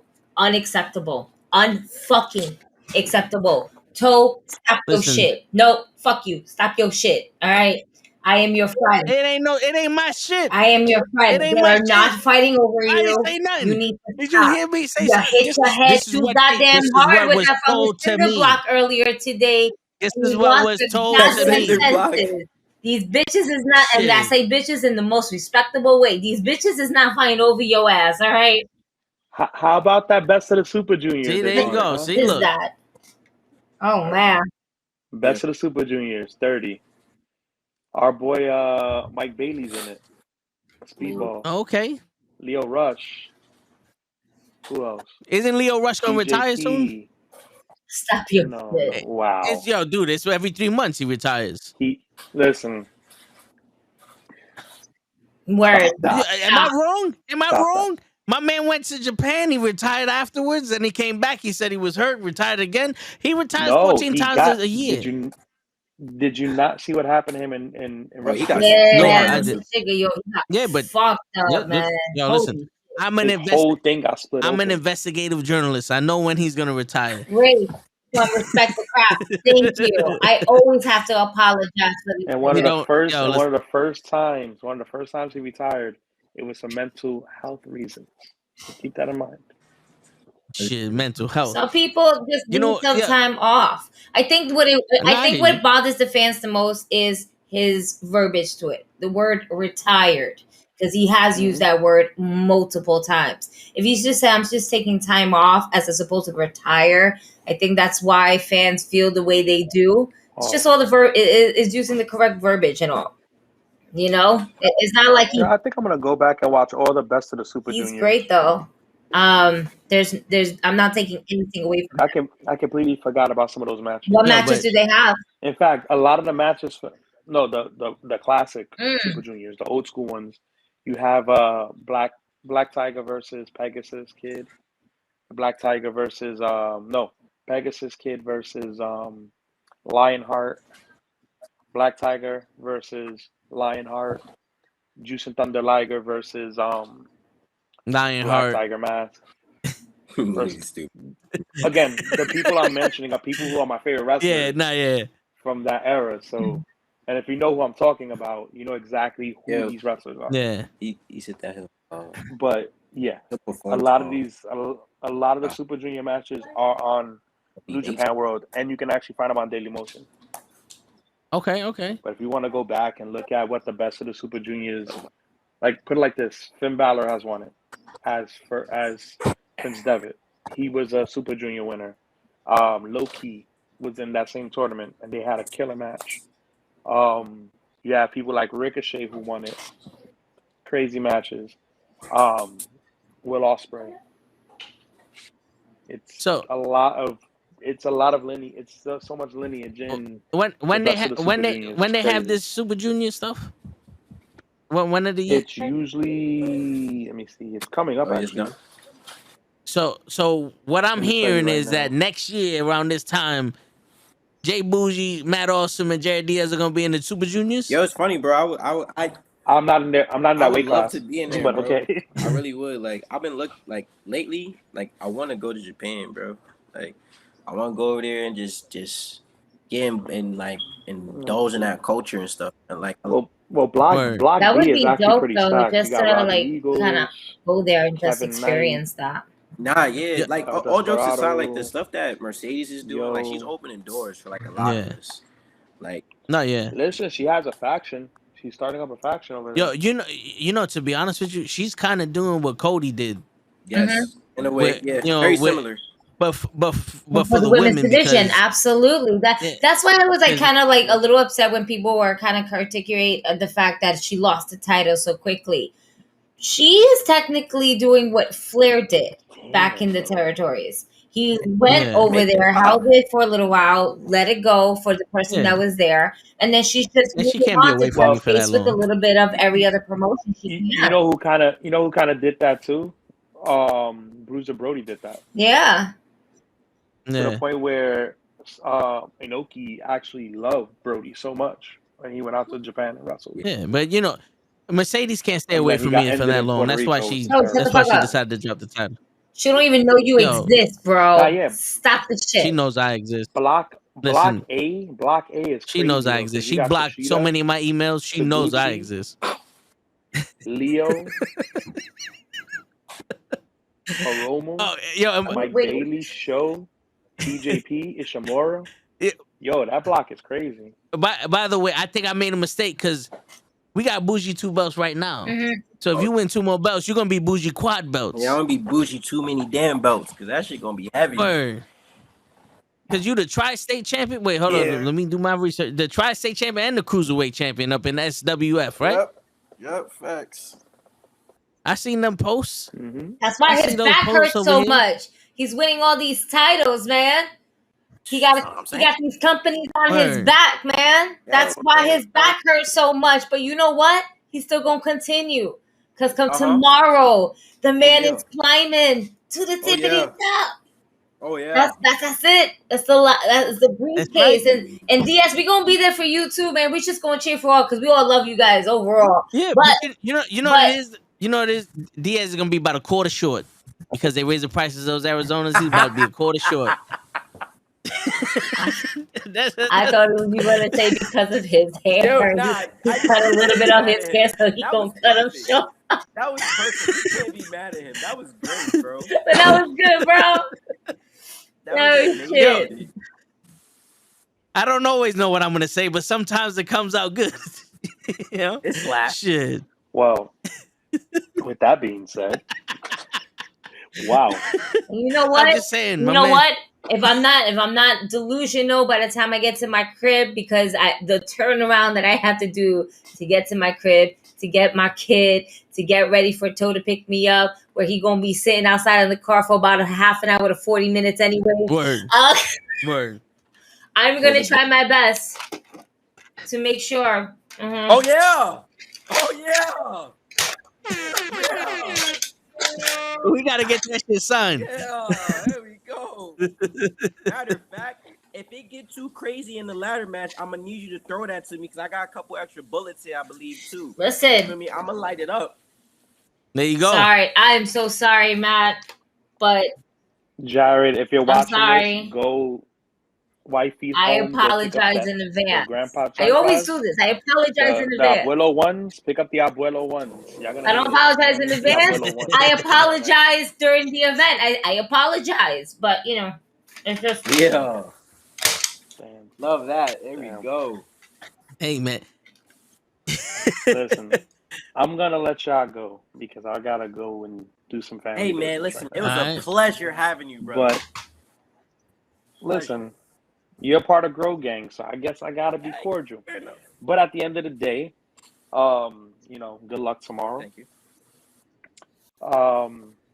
Don't climb too high. You know what happened to Icarus when he flew too close to the sun.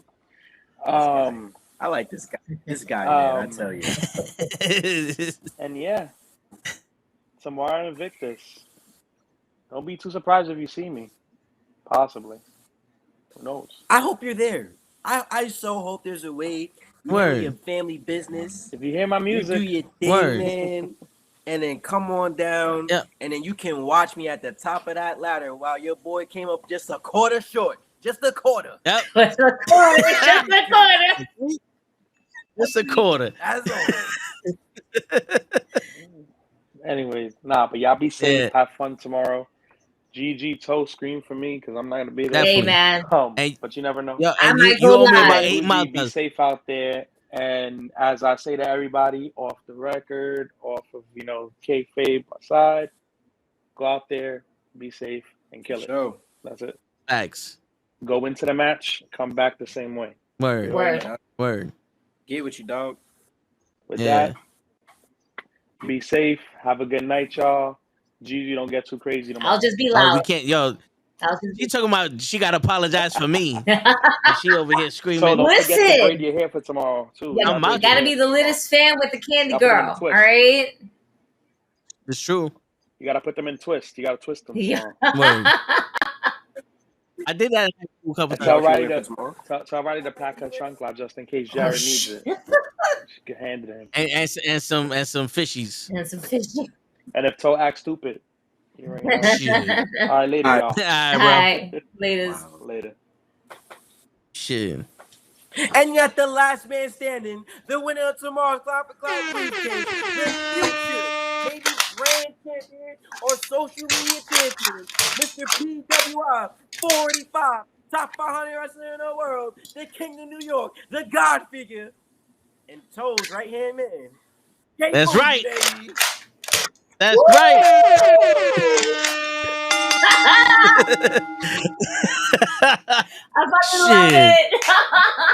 That's, you see how we have a good show when you on here because you keep it funky, not like everybody else that tries to attack me for one reason or another. Wow, You know what I'm saying? Oh, we're here for a good time. And tomorrow's gonna be Shit. this such an amazing time overall. The card, top to bottom, fucking amazing. Man, we're excited. We're excited that we're able to sponsor this ladder match because man, we not for nothing. We want to sponsor you. We want to sponsor Diaz. We want to sponsor Lala. We want to sponsor this person. We were like, you know what? Let's come to our real conclusion. Bills. Right. Got it. We got this. All right. Boom. What are we gonna do? Ladders. I think the match is the best thing because you have the match, like you are sponsoring the entire match. So essentially, you're over everyone. You know, of course, it's individual athlete sponsors, but you have the whole match. Can't beat that. Yeah, that's amazing. And the Call Up HeDD will be actually sponsoring the triple threat match between Lala, Abby, and Gabby. We're just doing this. This is what we do. Yeah, that's crazy. We would love to support the ones that we know is like y'all true, y'all real, y'all kick it with us, and y'all some badass fucking wrestlers, and we just love watching y'all perform. Thank you. I appreciate it, man. You know, I'm excited for tomorrow. For me personally, it's been a crazy week. Like I was just in Atlanta for Battle Slam, and then going through all that trouble. Yo, first of all, if you're going to Atlanta, bro, you gotta get there 5 hours early for that airport because TSA is a fucking joke. It is terrible. It is terrible out of Atlanta. So, but other than that, it was cool. It was really, really cool. I took a nap before this because I was tired. I had to. I was tired. I felt that. I showered, and I was like, all right, you know, let's come on here and, you know, do some good business. But tomorrow's gonna be really good. I'm excited. My mom's gonna be there. Little brother gonna be there. My grandma might come. I gotta call her. But it's gonna be good. It's definitely gonna be. It's always good when you're back in the Bronx because especially a lot of Bronx talent, just New York talent rather too, on the card, and it's showing people that there is value in us. Like you don't gotta go out there, and it's not a knock to them. You don't gotta go get TV talent all the time. You feel me? For the folks out here, we all that TV talent. We the large in life people because we grew up on the same blocks. You feel me? Like you and Matt, I went to the same school. You feel me? So I know even for like you at times might be like, damn, like you know my boy's really doing this, or maybe people that know y'all and keep up with y'all is like, yo, damn, like they really doing this. You feel me? Even y'all in the podcast community, just in wrestling community overall, what y'all doing is like, yo, y'all really doing it. Like, so it's definitely something that is really cool. I'm excited we're in the Bronx. I hope we stay in New York a lot more. There's a lot of money to be made. Word. Hell yeah. Hey, yo, not for nothing, cheering for wrestlers that you know or get to know personally is a lot more satisfying than cheering for somebody that's on TV. No, yeah, you know, and you know it's funny too. I was talking to Shayla yesterday, and like, so my baby brother Bryce, right? He's getting so big now. He's getting so grown in his own way. And then he was like, yo, he's not coming tomorrow. I'm like, yo, you too cool for me now? Like what's going on? And then she was pretty much saying where it's like, a lot of people come for just the one person, you know? Like, they come for the people that they want to cheer for. And it kind of put it in perspective for me where it's like, going back to what you just said, where like, it's good to cheer for people that you know and that you interact with. So whether I'm a good guy or a bad guy, if I'm interacting with y'all at these shows and stuff, I'm like, yo, all right, Boujii's here. I know I'm going to get something from him. You know, I know something's going to happen. You feel me? So it's going to be fun tomorrow. No, yeah, definitely. Oh, for sure. Yo, and the thing is like when I first started going independent wrestling, I was like, I don't know how to cheer. You know what I'm saying? Like it's like, all right, I don't know most people. I don't know who's the good guy, who's the bad guy. Right. So it's like, I'll say one thing here or there, and then the more I go, it's like I see y'all. I know who y'all. I don't care if you're a good guy or bad guy. I'm just gonna cheer. Right. And then for what it's worth too, you build your own identity too. Like when y'all come in and stuff, like we know y'all. It's to the point where it's like, yo, it's like, all right, KnuKKle's coming, bet. You feel me? Or like Dirty Hill's coming, bet. Any wrestling coming, bet. It's like we look forward to having y'all there too because y'all are such a big part to our performance as well.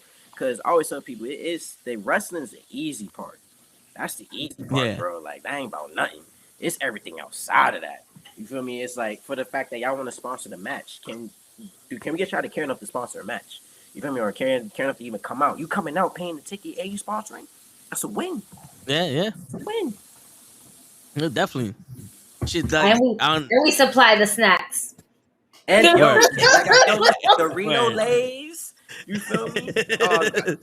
No, barbecue. Let me give you that right there. Yeah. Lay's barbecue joints, Doritos. You know, Doritos, they got some barbecue joint too. It's new. But they got like this green bag. I don't know what it is, but if you see it, please. A jalapeno joint, I think you talking about. Yeah. Yo, your eyes lit up. That was amazing. Yo, listen. We've been going to the store for like the past 2 days. I'm like, why can't I remember which one it was? And then you just said it. I'm like, yes, that is the one. So please, if you see that, please, I need that right here. The chips here, the boujii in this hand. You feel me? I probably tuck the briefcase underneath my armpit, and then that's it. We celebrating. That's it. Yo, you know what's funny? In Puerto Rico, the green bag of Doritos is sour cream and onions. Wow. Yeah. Wow. I saw that. I was like, yo, what the fuck? I gotta try this. Letdown. You see, I was up here. That kind of just put me like, No, but that's Puerto Rico though. We in New York. Get you the jalapeno shit. Shit, nah, but yeah, yo, you know, Gigi's usually the loudest one in the room when she's there. But you know, I'm starting to get, you know, Gigi get distracted, you know, by trying to, you know, do business for the knuckleheads and talk to other people. So I become the loudest one, and I don't know what the fuck I be saying. I got to the point where I was like, yo, I think somebody gonna kick me out this motherfucker. Bro, that's the best part. That's how you know you engage with it. Where it's like, yeah, hey, man, am I wilding right now? I was like, no, you're doing just fine. Yeah. Oh, yo, Gigi had to smack me. She smacked the shit out of my arm. I'm dead in my arm for about 10 minutes. Because, what's his name? I forgot the dude's name. Cosmic's partner. Titanium? No, not Titanium. From where? From the Federated. In Battle Club Pro. Oh, yeah. I don't know. Oh. The tag team champion. He was the tag team. Now, are you talking about Rembrandt? Rembrandt. There you go. Me and him were going at it. Like, we talking about each other. Because, you know, he grabbed Cosmic, and you know me, I just get your hands off my woman, and he came, he started talking shit about me. I was like, oh, word, and I was about to take my shirt off because I had to let him know, like, you want to come talk to the champ, you know what I'm saying? And then it's right when I got halfway up, I just wow, I'm like, what the fuck? You don't do that.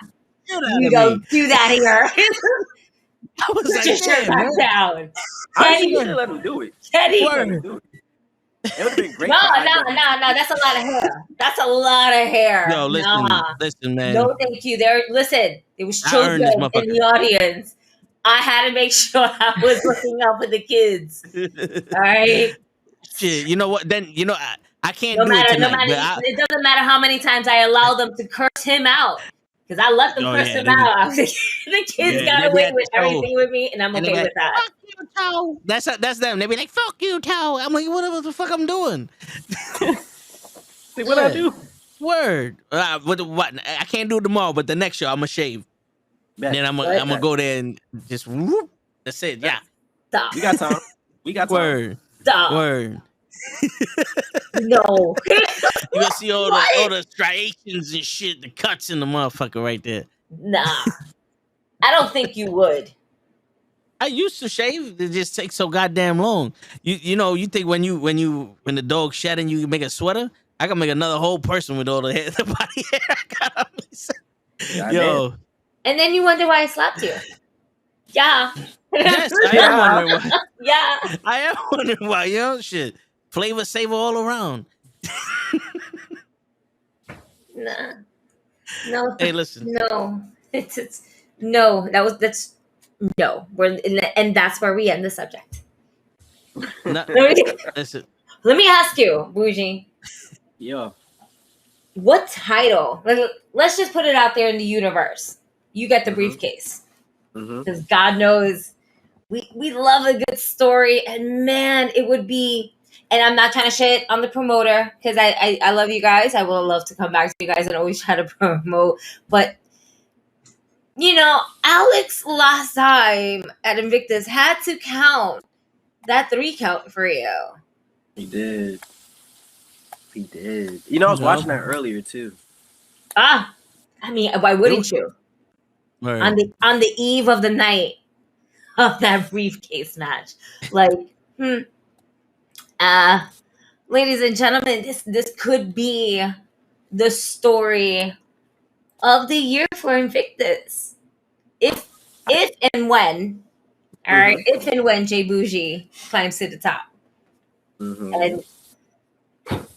And then what happens to Alex? I think, like I said earlier, I think at that point I control all the pieces there. Like, you give me that briefcase, right? Let's say let's look at both scenarios, right? All scenarios, right? Okay. I came back for the grand championship tournament. Hopped the rail, Attack Gamble took him out, and took out Leroy, right? I put myself in the main event of that match. I was in the ring with Broadway, Carter, TJ. I think it was a fatal 4-way, right? Yeah, I think it was just the 4 of us that was in there. Yeah. I could be forgetting someone, but that was so long ago. But either way, Ken Broadway walked out with that, right? They got lucky, right? Because Imagine if I came back that night after I walked out, took out someone else, took out your golden boy Leroy, and I walked out with that championship. You wanna know what to do? They got lucky on that end, right? And so they can. Because the moment once that bell started, I went straight up into Ken's face because Ken, I felt like he was being a sucker. Like, you know what Alex is, you know what he does. You out here being a champion for him. You out here being proud, being a company man for him. And you see what he's doing out here, and you're just gonna just let that rock. You're not gonna say nothing. You're not gonna fight. Cool, fair enough. All right, let's move on. Now you got Ben and you got PJ.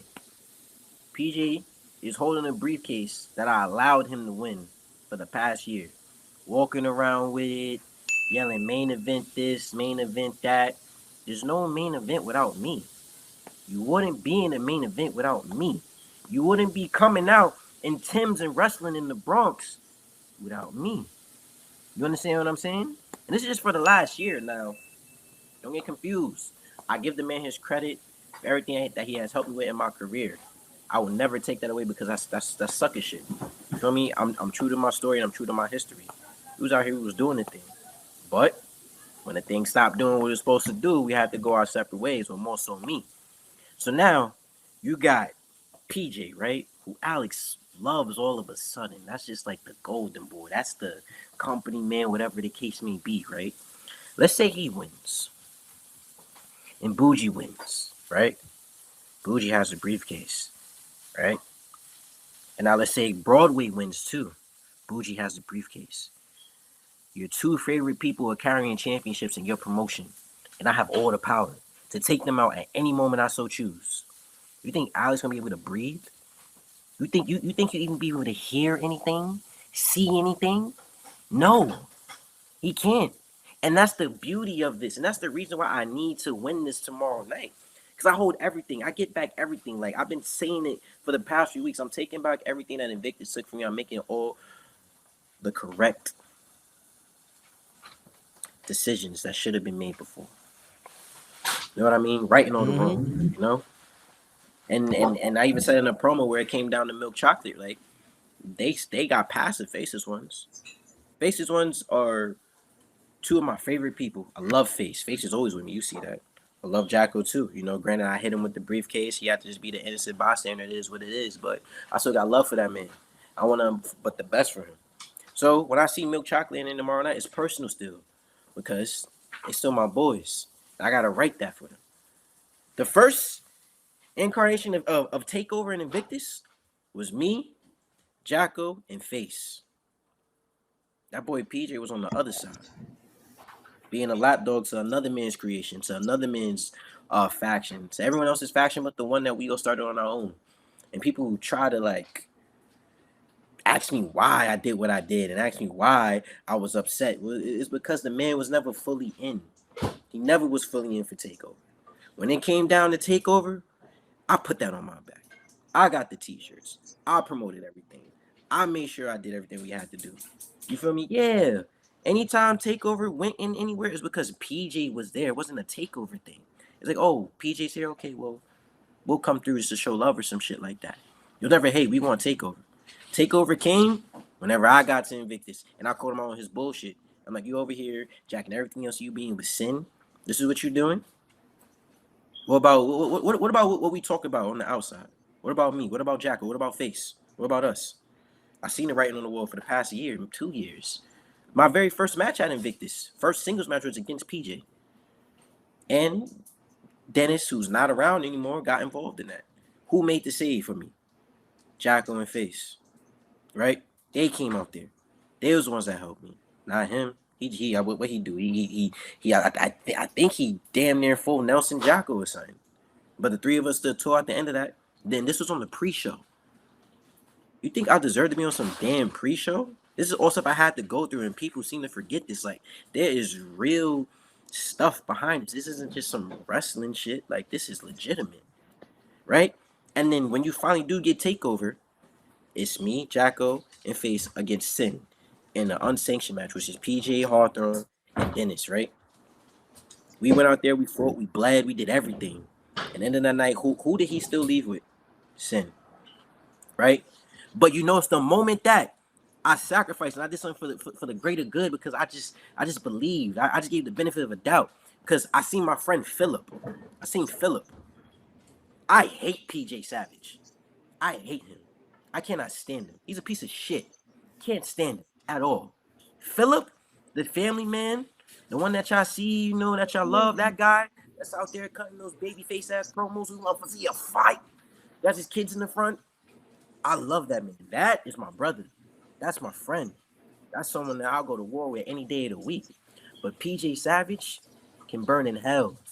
And I cannot stand him. So when it came down to the moment where it was like, I'm not doing this shit no more, that's what it came down to. So, yeah, maybe if he does win, maybe I cash in that night and take his moment away from him. Maybe I do that. Maybe I just let my emotions get the best of me and I go out there. Or maybe I go the other route. I go after Broadway for being a sucker, for not fighting for the cause, for just being there, being a good time boy for them and everything over there, right? Maybe I take that away from. Maybe I take away the championship that was supposed to be mine from the start when it was first introduced. Maybe I go after that, or maybe I just hold on to it for full 365 days. Maybe I go into Mania weekend in Philadelphia with the briefcase. Maybe I do that. There's so many possibilities and things that I could do here, where it's like I have to win and I could just sit down. I could sit down like Thanos after he did all his work. You feel me? He's in that garden. He's looking there, chilling, deciding what he's gonna do with those stones, right? I'm sorry, what I'm gonna do with that briefcase. Either it's Ben or PJ. Either it's Ken or NuKKle, or either it's Alex and Nick shit in their pants every single day they wake up, every single show that they have. When a match is happening with a champion, when my music hits, and I just peek my head through the curtain. Is he doing? Is he not doing it? Maybe I'll go to the back. Maybe I'll run in during the match and just be ringside. Maybe I'll go down and do commentary. There's so many things that I could do here. But it starts with that briefcase. It starts with me climbing that ladder, getting to the top, not coming up a quarter short, being the man that I am, Mr. PWI, 485, top 500 wrestler in the world, and carrying that around for as long as I so choose. That's right. There you go. Shit. It's simple as that. See? You got me fucking goose bumping over here. But look, you goose bumping because it's real. Because I'm not looking at y'all, Larry, but I'm looking. We like this. We would be here if we was face to face, but we kind of scream, like, you know what I mean? And it's like, y'all know I'm serious because I just took y'all on a trip. I gave y'all the full backstory of it. This all started from when Invictus ran upstate at the Rising Star showcase, and it's like, no, Rising Star, I am a damn star. I've been disrespected since the time I walked in those doors, and now it comes full circle. It comes full circle where now I'm in the position to take away everything and have all the power here, and it's just like, what do I do? That's what everybody gonna be thinking. What's boujii gonna do? You look at that graphic. You look at everyone that's in there, right? The fans looking, we smart, we know what it is. You look at that, this is boujii's match. Yep. It's simple as that. It's not Jared's match. It's not Killian and Dust. I love them. They're on the PWI with me. It's nothing but love and respecting them boys. I love them. Those are my dogs. We do pounds all around. You feel me? Daps, everything. It's not the Spider-Man dude. It's damn sure ain't Montekia. Ain't no superheroes around here. There's no superheroes in Invictus. If there is, I'm the top villain. I'm the one that's in here. I'm taking everything from it. Gabe Sky, you good in Long Island. You not good in the Bronx. Facts. You know what I'm saying? That's Milk Chocolate. Y'all a tag team. Stay in your lane. But if you getting in my lane, I'ma hurt y'all. I'ma get back for the faceless ones. This is personal. You look at everything there. It's boujii. Everything is boujii. Everything there is boujii. Clown for Clout ladder match. J boujii. N Bloom 3. J boujii. Back to back. J boujii. It's simple as that. Yeah. Alex, Nick, they could try to silence me. They could try to do whatever they want to do. Whatever the case may be, it's not gonna work. You got a locker room full of people that's carrying your championships. That you're promoting and putting over, but they can't cut a damn promo for you. They can't promote the show. They can't go out there and do something. No. The main people, and listen, and I'm gonna give him his credit because I'm not no sucker. When it come down to these shows, even to this day, and we've been on opposite sides, it's still been me and PJ. It's still real as ever. It's still been me and PJ. PJ been doing this thing. He been carrying it, cutting the promos, being a company man. You feel me? Like he did the damn WrestleMania joint, and I crashed it. I pulled up. I seen him. He seen me. You feel me? We kept it cordial. We got a couple drinks. Kept it pushing. But he know what it is. He can't deny it. There's nothing that he can say that can deny the feeling of what it was when we was both in there. Everybody felt it. Everybody knows what's going to happen. But we smiled. We took a picture. I'm over here. He's over there. People in between. What's going to happen when they finally are face to face? What's going to happen? That's what everybody wants to know. But Alex and Nick, you putting all these other clowns in these positions to try to put your company on the back, and it's not them. It's never been them. To this day, it's still TakeOver. The two top dogs from the best group that has ever walked inside Invictus. You look at Invictus before we got there. Clown shit. Ridiculous. Nothing that's credible. We came in there and we brought wrestling there. Characters there. Stuff that made y'all want to put y'all money into a match. Stuff that made y'all want to come out. Stuff that made y'all subscribe to IWTV. That never missed a show. We made the Mecca. We did the Mecca before anyone else did it. When they started running it, we was there. To this day. Boom. On God. It's simple as that. And like I could go on and on and on and on, but we hours away. You feel me? Everything that I'm feeling, everything that I'm believing, everything that I need to accomplish, I'm just hold it in.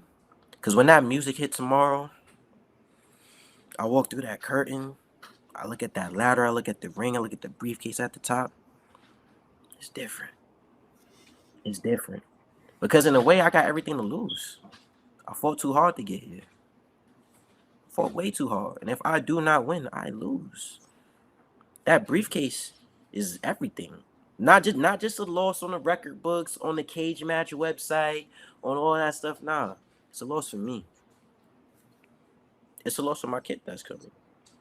You feel me? Because I'm over here to prove a point. Word. So we gonna make it happen. We gonna have it like once I'm done here. Listen, we gonna style the hair up. Feel me? We gonna throw some color back in this joint. We gonna make it right. You feel me? I might try to get some fresh t-shirts for tomorrow. You know, try and sell a couple of them. You know what I mean? But you know, the machine's been acting up all over the place. I'm pretty sure it's Alex and Nick try for that those. You know what I'm saying? But no matter what, Jay Boujii's walking into the Bronx tomorrow.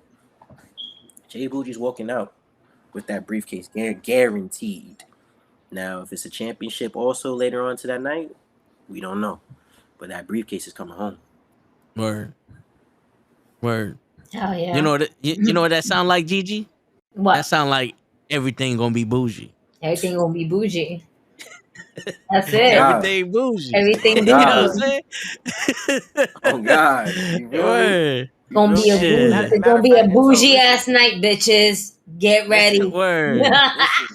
And listen, Toe, after this, right? I want you to clip this, John, and I'm gonna post this in the morning. So that way they see that, John. I'm posting them so everybody gonna know what's up when we walk into there, man. So when them doors open, you watching the pre-match. You watching Jacko that night. Who's gonna kill it? Who's gonna fight his way back? Who should not be on the pre-show at all? Who should be in a ladder match, matter of fact. 100% should be in there. That's the start of it. That's the start of everything. Jocko's gonna kick the show off, and we gonna make it happen. Shit! Word. This nigga came back. Show came back. DB, shut up! I can't hear you, but I know you talking. What the fuck? Yes, someone else. There you go. You see, when Boujii's here, Toe is fucking right. I have no idea what you're saying, Show. No one can hear you. All we see is your shiny ass forehead. It is shiny. It's shiny as hell. It's very shiny. That light in the back don't help either. Sheesh. It don't. But yeah, man, shit. Not for nothing. Y'all got me in trouble with my wife. I gotta go. Hey, how that the was fuck Gigi's did fault. we get you in trouble, nigga? You got yourself in trouble with your wife. pendejo, what are you doing? Like, hello, you know she gonna fuck you up. Coño. Word. Bye. Shit. But like I was saying, when I saw you was in the ladder match, and I ain't gonna lie, I saw Jarett Diaz in the ladder match, I was like, you know what? I want the whole match. Because it wouldn't be fair to either one of y'all if I just picked one of y'all. I was like, you know what? I want the whole match. Because I know it's either gonna be one of you, because you know Jarett is sneaky motherfucker. You gotta watch out for his sneaky ass. He might steal a rung on you. You know what I'm saying? You know, he might steal a rung and shit on you. You know what I'm saying? Imagine that, a rung being, oh man, that'd be crazy. Word. Wow. You know, but yeah, man. I'm there for that. I'm there for it's like after ladder match, we go home. We all go home. But then wait a minute, he might cash it in later on that night, so we're gonna have to stay there. Yo, bro, and that's the scary part. Like, I win, no one's gonna leave. It's just gonna be a sense of anxiety where it's like, yo, he can do this tonight. He can do this tonight. From that point forward, every Invictus show, you have to stay for the whole card. Because if you walk out and you guys see it on Instagram, you're gonna hate yourself. Yeah. Damn, I was it. You're gonna be if you gotta go watch it back on IWTV. Yep. It ain't gonna be the same. It's not the same. This is history in the making. Yeah. You're gonna be like the Marvel end credit scene. Yo, literally, basically. Yep. So, matter of fact, yes. So, and even if it's not me, big if, you cannot leave tomorrow after the final match. Tomorrow is a Marvel end credit scene because you do not know what's gonna happen from this point forward for the next year. That's right. You don't know. Shit. I might throw on a singlet and have to help you with this the ladder match, even though you don't need it. Listen, I just do it to piss Gigi off. I'm with that. I'm cool with that. Word. Just embarrass Gigi while we out there. No. I got the kid with the munchies. No. Let's think about these things before we act in such a childish way. So, no. You silly rabbit. Shit. No, but yeah, man, I'm excited for that. And you know, like they said earlier, we didn't. Congratulations on the, you know, Daddy the kid and all that. Yep. Yes. And the mommy to be also, you know. Word. Congratulations to both y'all. Her. Even son, she about to get mad at me. She's like, I gotta do your hair soon, so I'm out. Word. Yeah. I mean, we only got 4 more hours to go. It's a quick 4 hours of the Got 1 more hour to go, nigga. Okay, 57 minutes. Yeah. Right? Shit. You gotta go. We understand. Yeah. No, we completely understand. We do want to ask you just an outside question from outside Invictus, outside of everything else. What do you think about the new WWE championship that's been revealed? I like it. I like so. All right. For me, the reason why I like it, and Jesus Christ, the reason why I like it, because I remember when the Universal title first got revealed, I was there for that SummerSlam too, and people just hated it. And I know, like, us as humans and as fans and as, you know, everything, we resist change a lot. I think you just need to see it on the right person. You feel me? So kind of like with the like when, perfect example, like when Batista had the big gold, the original, looked great on him. JBL with the Undisputed Championship looked great on him. You know? Yeah. Sometimes it takes the man to make the visual acceptance of a new title. You know what I mean by that? Not, you know, like, you know, making it all just like the scene in a song where it's like, yo, this rocks here, you know? I like it. I think it is definitely gonna be dope. I just need to see I want to see it again, you know, like a couple more shots of it on screen and just seeing it, but it gives you more options now, man. Like, wrestling is in a really unique state, especially obviously, you know, with Roman with the game and a chokehold. You got just even stuff like going over to Japan, also with the next in line, you know, like you have a lot of options. Impact is on the up again. Like, people are really starting to enjoy that. AEW, of course, we know about them, but I think that introduction of that new title kind of balances things out in a way where it's like, okay, well, this is a goal I can obtain. You know, like reaching for Roman right now, it took him. It's been an investment for years. That man is untouchable. That is the best man alive right now. Like there's no argument. The stuff that he's doing is crazy. Like it's ridiculous. So now you got a world heavyweight championship that's back. It's like, okay, I can obtain this, and if I can do this, that might give someone the confidence where it's like, nah, I can take Roman out. I can take him down. You feel me? Like you know, sometimes you just need that checkpoint. You feel me? It's like, I got this. All right, boom. Now I could go after you. You feel me? Because now you got something to fight for. It's like what Seth said. You got something to fight for now. You know, just being there and just having matches, and it's like, all right, well, if I'm going up against Roman, I'm about to get fucking demolished. You know, like what's going to happen? Because the man's untouchable right now. Yeah, I like the title. I definitely think it's dope. I think wrestling is definitely gonna get balanced out, whether you know here on the indies all the way up to obviously the big leagues. The stuff like we said earlier, what Mercedes is doing is absolutely amazing. I think she's opening doors, especially for women, but also just for people of different backgrounds to go to Japan and like just know that like like we can do this, you know. So I like it. I'm really happy where wrestling's at right now. I know a couple weeks ago people was like, oh, the indies or this and that. It's so easy to just hop on like a train of negativity instead of just being positive about it. Like I think indies are doing great. I think we probably have one of the best booms right now. You know, there's just talents that's everywhere, you know, and I feel like a lot of like, for perfect example, like I just wrestled Khan last month or earlier this month? It was sometime.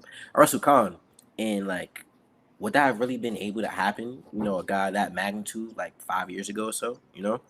Or like you have Mike Bailey coming in and doing showing love, like people that are on like these statuses that it's obtainable, and you don't feel like that gap is so wide. You know, it's so big between y'all. But I think we're doing great, man. People always gonna complain about something. Yeah, that is true. And like I haven't been in the independent circuit for that long, but seeing it's kind of like after the pandemic, y'all got closer to each other. You know, had to, bro. Had to. Like the pandemic was a scary time for everybody. Like you seen people in the big companies starting to be like, okay, what's going to happen now? Yeah. Are we going to be able to live our jobs? Can we do what we're going to do? Like, you know, so if they're feeling it, you know, damn well we was feeling it down here, you know? And now we all kind of like on the same level. I feel like the pandemic gave us all a fresh restart. Like the world slowed down, we were able to catch up, assess our goals, and then now we good. Because in a way, it kind of humbles people, but it also gave people that extra bit of drive. Like, I ain't got nothing, you know, because when you start out, it's like, damn, can I make it? Then the pandemic hit, everybody's stalled. Yeah, now you're like, no, I get a chance to catch up. We in a pit stop right now. Yep. So you come out guns blazing. Literally, that's it, bro. You said it perfectly. You know, and then it's dope to be a part of it now. You know. Yeah. Absolutely, it's a different drive that like as fans, like it just like, oh man, nah, this is where it's at. Like right here is where it's at. Because I'm not gonna get the same thing in AEW. AEW is gonna still put on great matches, great shit that we're gonna love. WWE is still gonna put on great matches, great storylines, and presentation overall, right? Yeah. It's a love for everything, but having a different love for the independents is just it's more intimate. Yes. So it's just to have that one-on-one, just to shoot this shit and everything like that. And this is exactly what we're doing. We're just shooting the shit about wrestling. Wrestling. Every wrestling. Yep. Why? Yep. Because we fucking love wrestling too. Yep. Word. That's a fact. That's why we sponsor these events. Like at Invictus Pro Wrestling tomorrow at St. Helens. Doors open up at 7. You ain't got your tickets, bitch. Find your ass at the door and get yourself a fucking ticket, because it's a fucking great lineup. This is what we do. And we got our man Jay Boujii in the building, in the match for the Clout, and for what? Because he's gonna win. They just might as well hand him the briefcase at this point. I mean, you can make this so easy. Make it so easy. But no, we have to go the hard way. We want to do things like this. You see how everyone else was just put in a match. I had to earn my way into it. It's okay. Right? Yeah, that's crazy. because we'll make sure to have the cameras ready But on Alex's face when you're there. I was like, oh, he's there. Quick, get ready. That's it. Just get ready. I'm gonna look for you too. I'm gonna look for you. Look, when you get there, let me know where you sitting at, so I could. You won't miss us. You can hear us. yeah. I'm gonna set the ladder up. You don't even need. Listen, my man, you could be backstage behind the curtain and everything. I'm like, ha, Gigi's there. There she's at. There she's at. That shit travels. And you just gonna hear. This is the Bronx, baby, and you're like, all right, that's Toe. Yeah, there you go. We locked in. That's it. Shit. But yeah, man, coming from the Bronx, we gotta earn everything, man. There ain't nothing ever been handed to us in the fucking Bronx. Our first steps we had to earn. You know what I'm saying? Going to school, we had to earn that shit. Oh yeah, bro. It's like, oh yeah. I remember we used to take tests, those city tests, and they used to give out pencils, but motherfuckers found out you from the Bronx. They want to give you a hard time and shit. Ain't no pencils? Fuck you. There's 40 pencils. Yeah, give me one of them. You know what I'm saying? Yeah. Word, mother. It's crazy out here, dog. Yeah, motherfuckers. No, I'm not okay. I'm not okay. No, you know what it is? I got flashbacks when the motherfucker measured my neck, talk about you can't be a bus driver. Fuck you. Cause I got a man-sized neck. You want to talk some shit. They be hating. Word. I bet you that motherfucker was 15 too. Some bitch. All right, okay. Listen, it's okay. You got the Taz syndrome. It's all right. Hey, listen, man. Right. I'm hyped. All right. It's okay. Listen. I'm hyped because I survived an entire podcast while Jarett Diaz was out here. He ain't steal my internet. I got to show y'all my lovely hair. I think you low key stole his internet, and that's why his shit got fucked up. I think it's because of you. I think you low key hit up Steve and was like, "Yo, Steve, I cannot confirm or deny." I honestly think you set him up. Hey, Bill! Congratulations! Congratulations! Thank you. I feel like this is the thing with he gotta go. I gotta do his hair. Bloop. Okay. He's being polite about it. Yeah. Polite. Yeah. Like, let me say hi. Yeah, yo. Like the closer she gets to the camera, like nigga, he gotta go. It's a long fucking day tomorrow. Word. I mean, we'll let you do your thing, bro. It's always a pleasure to have you on. Like you said, you're always welcome.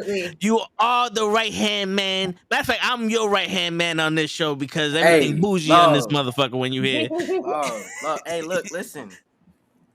Matter of fact, if you want to, after I win this briefcase, right? Because I'm like 90% sure it's gonna be right before intermission anyway. Because it'd be hell ruckus and stuff with stuff. Impromptu right there. Go on live from the Instagram. Let's go right there. Let's just do it. Let's do it. Set up so everybody that's here. We going live. We live.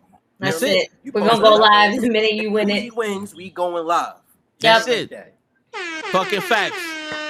Facts. You know what? You heard it. Y'all. I'm gonna go get ready. I'm gonna go get this new gear packed up too, cause y'all gonna love it. Word. Yeah, tomorrow. Thank you for sponsoring the match. Thank you for having me. Hey, man. I just find it funny how Jarett ducked the hard questions out here, but we're gonna leave that alone. Right? He had Matt. He had Matt who was taking care of family business. Come on here and do the hard work. But you know what? We ain't saying nothing. Listen, man. Like I said, appreciate y'all. Love you guys. Yes. I'm gonna see y'all tomorrow for sure. All right, thank you so much, boujii. We'll see you. Yep. Dope.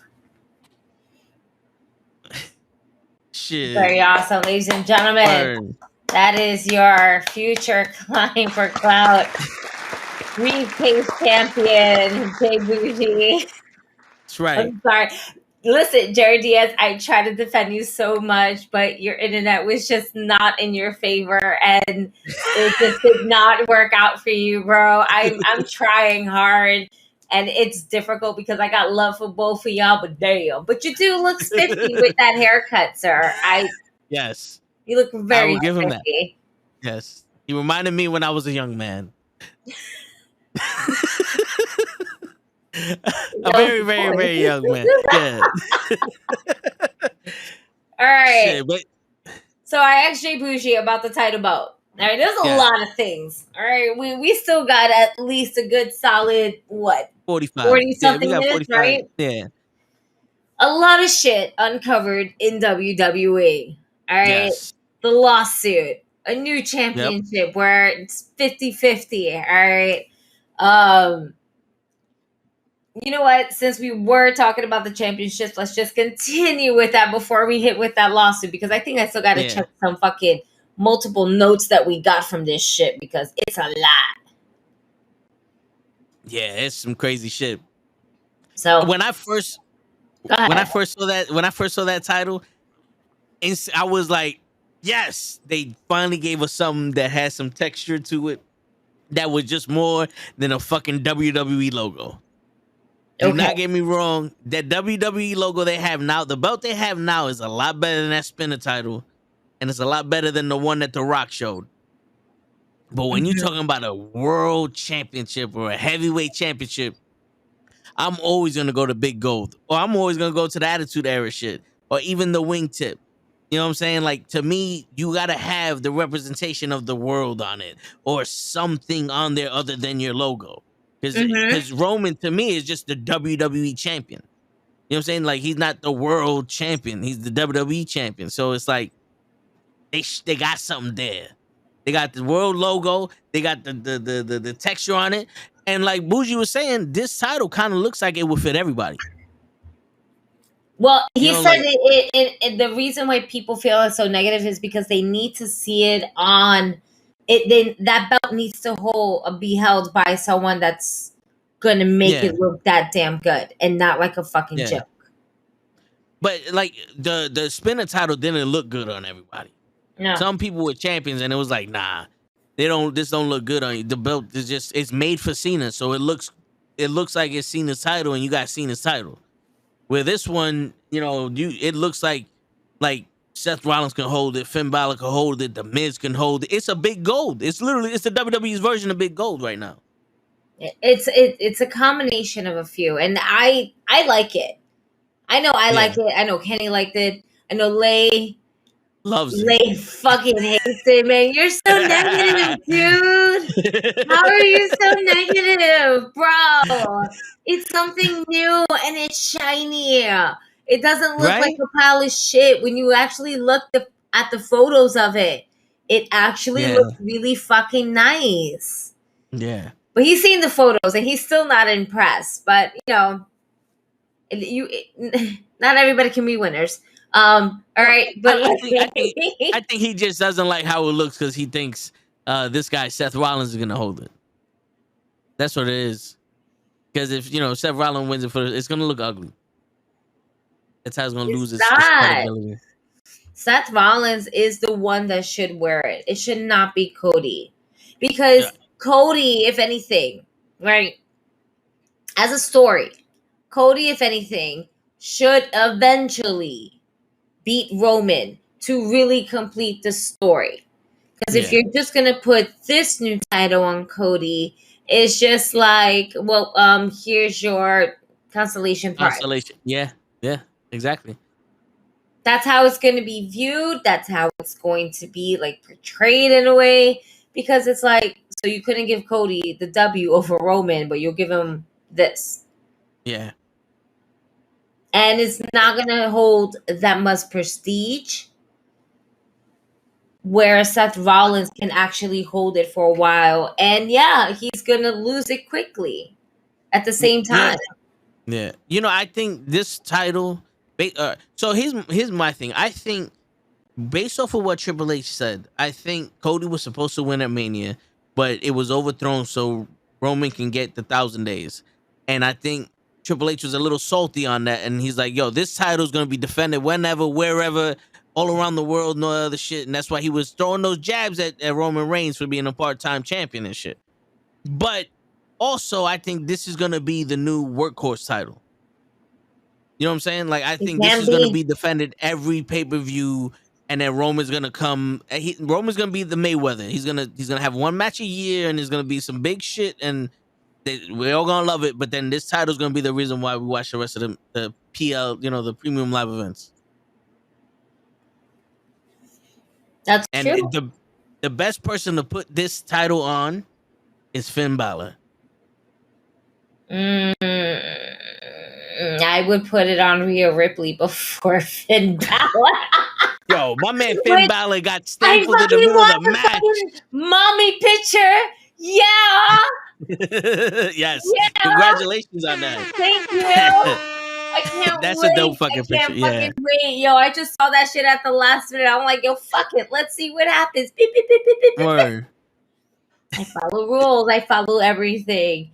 That Word. and as I'm saying that, my wonderful friend Bosh, aka Purple's Best Wishes, just hit me congratulations with it. So I'm very excited for it. Oh man, I'm excited. I'm gonna get it next week. I'm gonna put it in a frame, and it's gonna have to replace one of these. Word. That's tough. That's tough. That's a lot of. That's very tough for the heart. Well, I mean, you can always put it next to it, you know. Nah, you know who? Unfortunately, Eddie's gonna have to go. Oh shit! And the reason why is because I have China here, Eddie here, and what you don't see is old school bloody Becky Lynch when she became the man. So Oh, okay. Let's see. Right after she got popped. What did I do? No, you raised it up. No, I went on another screen on my laptop. Oh, okay. So yeah, that's the Becky Lynch. That's when she got popped by Nia Jax. Mm-hmm. Okay. So now it's all gonna be women now. It's only fitting. It's only fitting. Word. I mean, I wasn't surprised that you won because I was like, Gigi for the win, gotta win this. You know? Yo, I honestly did not even think. I was like, I just saw it. I was like, oh, okay. Tag each person singular, pretty much singular. Okay. That's why I didn't put like 20 names on one thing. I was like, okay, send. Yeah, that person will like it. Send. Why not? Let's see what happens. Let's roll them dice. Extra point for putting in the story. Oh, cool. Beep. Beep, beep, beep. There you go. Hey, ding, ding, ding. You're a winner. Yeah. And so is it going to be colored? Mm-mm.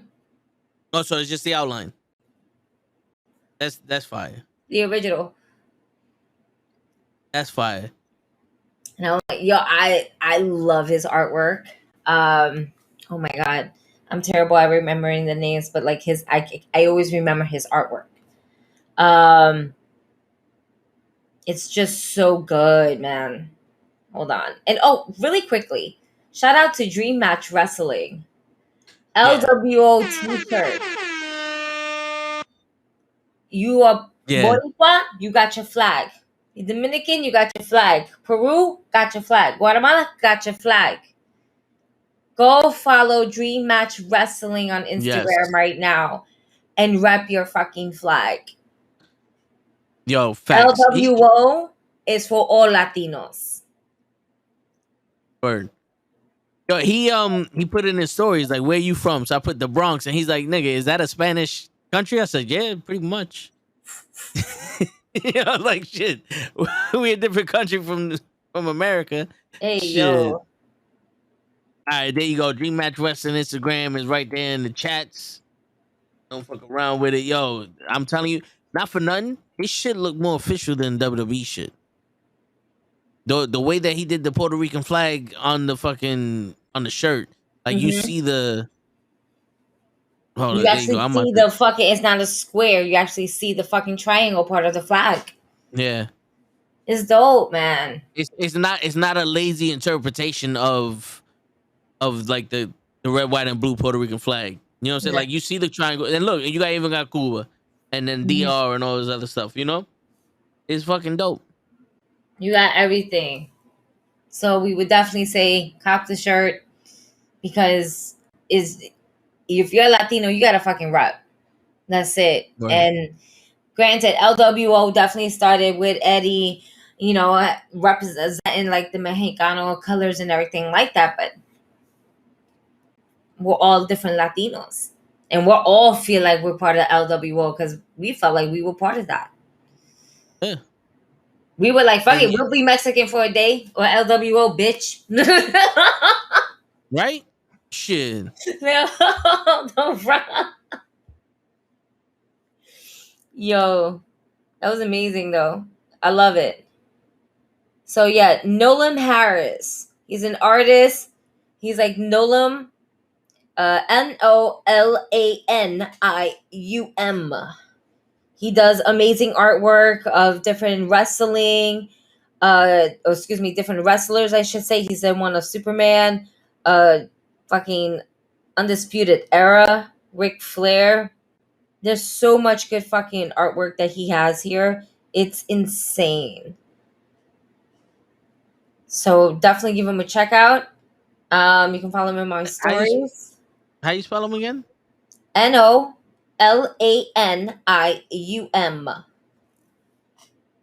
Nolan Harris. Okay. I'm about to follow him right now. Yeah, he got some dope work. Mm-hmm. You see that one that he did with the bloodline? That shit is fucking fire. Yeah. Not only does he have it in color, but he also has it like, oh man, that one right there. Yeah, that shit's dope. But slide it. Slide the photo, bruh. Ooh. Mm-hmm. I like that with the accents of the red. Mm-hmm. That looks tough. That looks tough. I love this shit. Yeah. That shit is dope. So he has a lot. Crown Jewel with him and Logan Paul. Him doing one of John Cena as Peacemaker. Oh, man. And that's it. Just so much great artwork that he has drawing Alexa Bliss. Oh, man. Superman he did. Yeah. And this is what you won right here, the Rhea Ripley. This is what I won right there. Yes, sir. Rhea bloody Ripley, but fuck that. Not here. Rhea fucking Ripley. That's right. Yo, mommy. That's bitch. right. Yo, mommy. Yo, fucking champion. Let's fucking go. And I already figured out, like, I was like, yo, how big is the picture? Because I need a frame. He told me to put bet. I already have a size of that. Thank you. I already have that. No problem. I just look how fucking fire that shit is. Oh, yeah, that shit is fucking crazy. Yo. That's just gonna be right there. China's gonna have to move up one, and Rhea's gonna have to be like, mommy's gonna be like right behind me. Word. We got Goldberg, the Young Bucks. Ooh, okay. The Sasha, yo, that hair. Yeah, bruh. Fire. That shit looks official. Yeah. Fire. Shit. How does he have a website you can buy the shit on? I believe that he has a link tree. He has merch. He has a sketchbook pro discount. He has a few different things.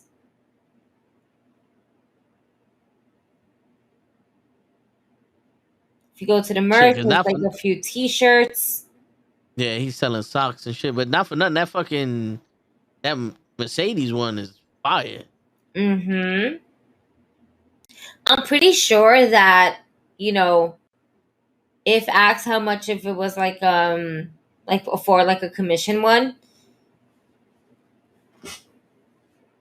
he would give you like a price, but it could be very expensive because that shit looks fucking dope as shit. That Mercedes, oh my god, the detailing in her hair, insane. Yeah, he got more pictures of that one. Mm-hmm. Woo, child. Shit, that's crazy. This dude is nasty with it. That Bret Hart one is sexy. Cody.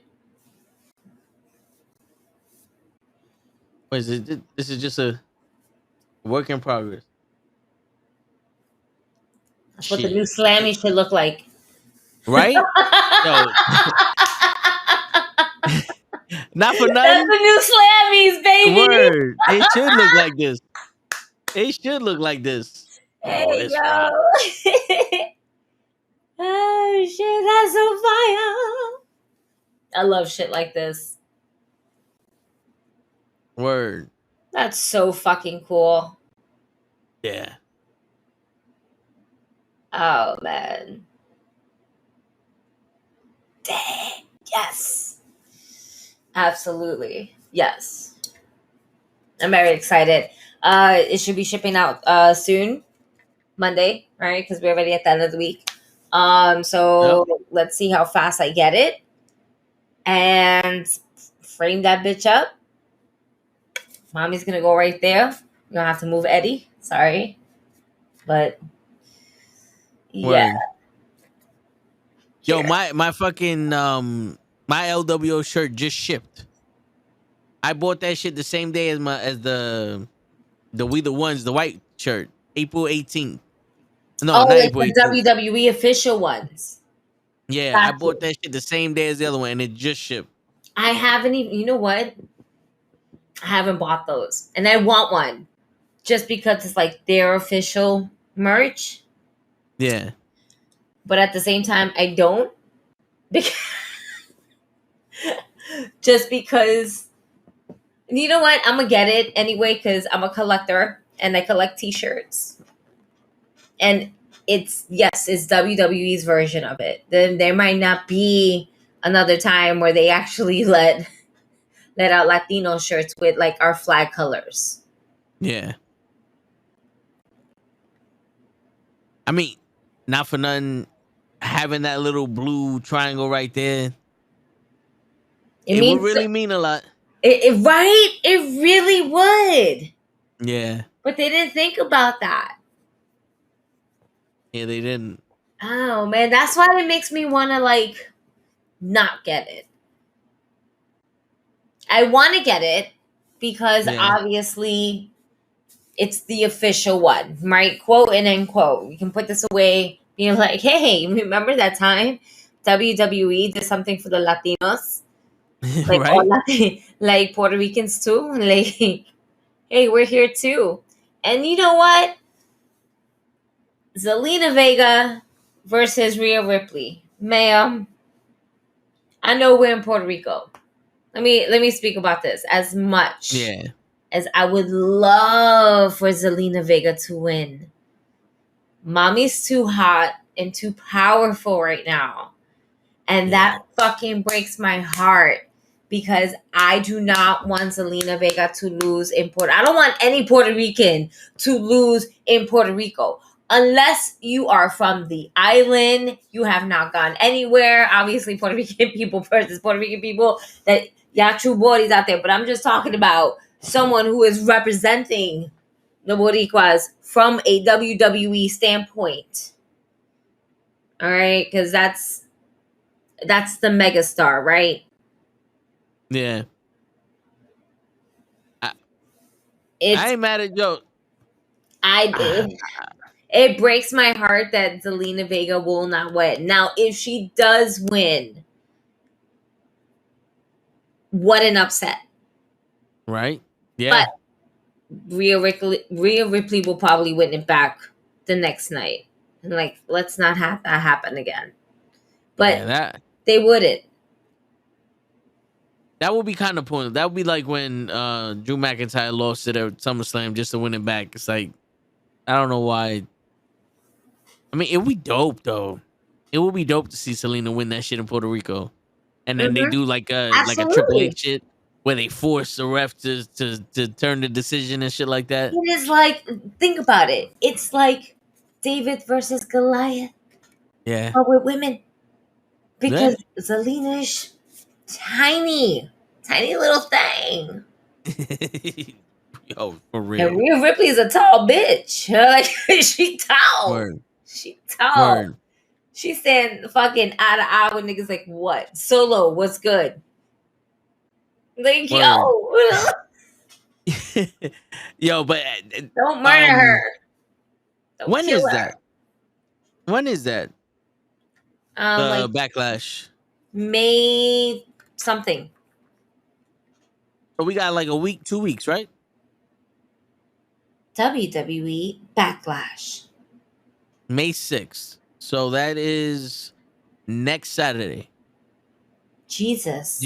You know what's happening tomorrow? The first, it's the first day of the draft tomorrow. The WWE draft. Now I already wrote down who I would switch and who I would keep on the shows, and I was thinking about making like a Instagram video, a TikTok video, just and all that. But just off the top of my head, I would put Seth Rollins, Cody Rhodes, and the Bloodline on SmackDown. Have that new title on Raw. Put Austin Theory on SmackDown. Bring Gunther over to Raw. The Brawling Brutes over to Raw. The LWO over to Raw with Ray. Leave Judgment Day and Rhea Ripley on Raw. Bring Bianca Belair to SmackDown. And I would have the heavy hitters, the people who deserve to be now champions on Raw, and then let all the Roman Reigns competitors you got me right. Wrestle on SmackDown. Because in all honesty, I want Rhea Ripley to stay with Judgment Day, but I want her on Raw. SmackDown is where you go to die, but if you put these wrestlers on SmackDown, it might build up SmackDown a little bit more. You know what's wild? I was actually looking at the SmackDown women's roster and all the rosters right now, just to see, like, because as I was telling you about a podcast that is going to eventually happen in May. So y'all stay tuned for that. I'm gonna get into that a little bit later, maybe next week or so. But yeah, just looking at like all the women that can possibly go over to Raw and then SmackDown, who's coming up from NXT. Let me talk about NXT. Carmelo Hayes should have been called up to the main roster. Yeah. If he's he not been champion a long time. Absolutely, but he just became NXT champion. He's not getting called up yet. But Braun Breaker might.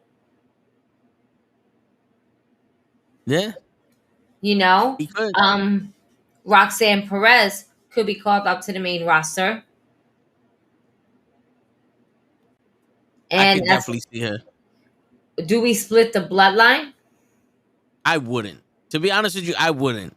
I think I would keep that storyline going and even do the inner, because now you're gonna have separate shows, so they're not gonna be cross-branded. Now, if you have an implosion of the bloodline on SmackDown, you know how many people would watch SmackDown for that? Ready? They're going to with Solo. He's gonna be on Raw. Solo, go solo. Oh shit. But the only person that he gets to interact with, it might not even, you know what? No, fuck that. Because if Roman Reigns remains champion for Fox, he's on SmackDown. Yeah. The Usos, SmackDown. Solo, Monday Night Raw. I mean, Solo he would benefit from being by himself. I'm gonna put Solo to Monday Night Raw. I'm gonna write that down. What about Jay on Raw? And you leave Solo and Jimmy on SmackDown.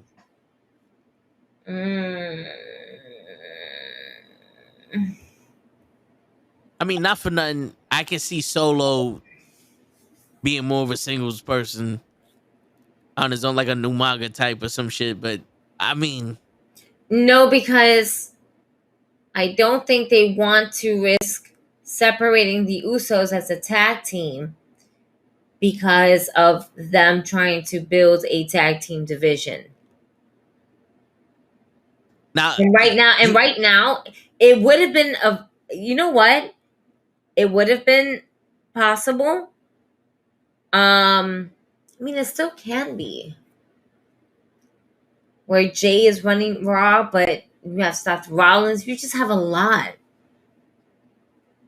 I mean, the problem is that the tag team titles are unified now. Mm-hmm. So I mean, if let's say you move Jay to Raw, but they win the tag team championships, then Jay and Jimmy could be on Raw and SmackDown defending both those titles. Or do you do the same shit that you did with the world title and make the heavyweight tag team championship? Do you know why I'm going to say no? Because in the story that we're at right now, we are looking at Solo Sikoa being the enforcer of the bloodline. If you take an enforcer out of a faction, you leave an open spot for a whole entire fraction, right? Yeah. There we go, fraction. All right, throwback.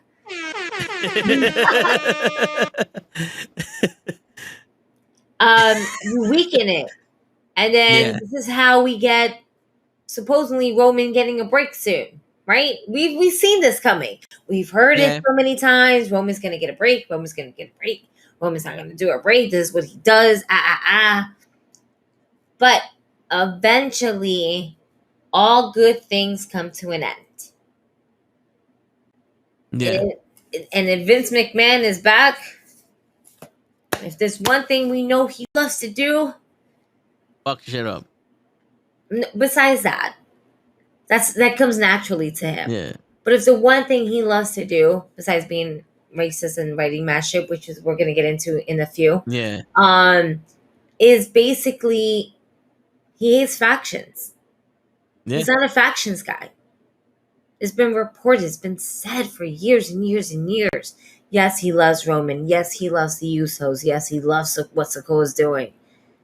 But we're gonna shake things up a bit. Why? Because I can do these. I can do this. Yeah.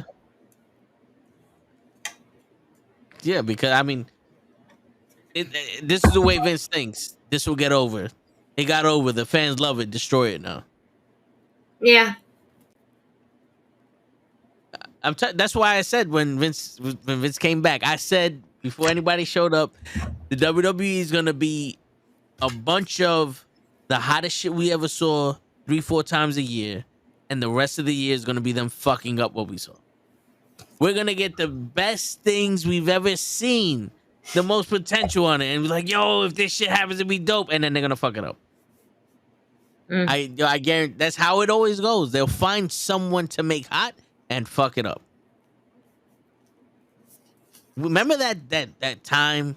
It was a brief time, but the tag team division was thriving. Oh yeah. And we was gonna get a tag team title match, 4-way title match, and you just hear the choo choo roar, and Braun Strowman comes back, and in those 5 minutes, he destroyed the tag team division. And they say, oh, there's people that don't watch Raw. They watch SmackDown. So let's do the same shit on SmackDown.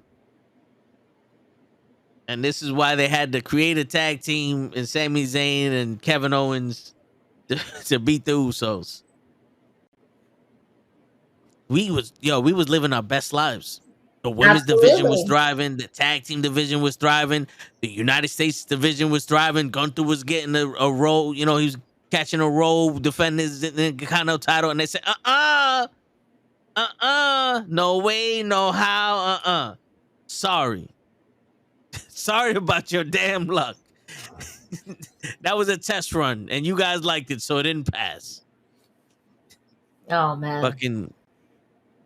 And now they're wasting Ricochet with Braun Strowman. Can we... Yeah, let's. Like, I wanted this. There's so many. Why are we having? Why?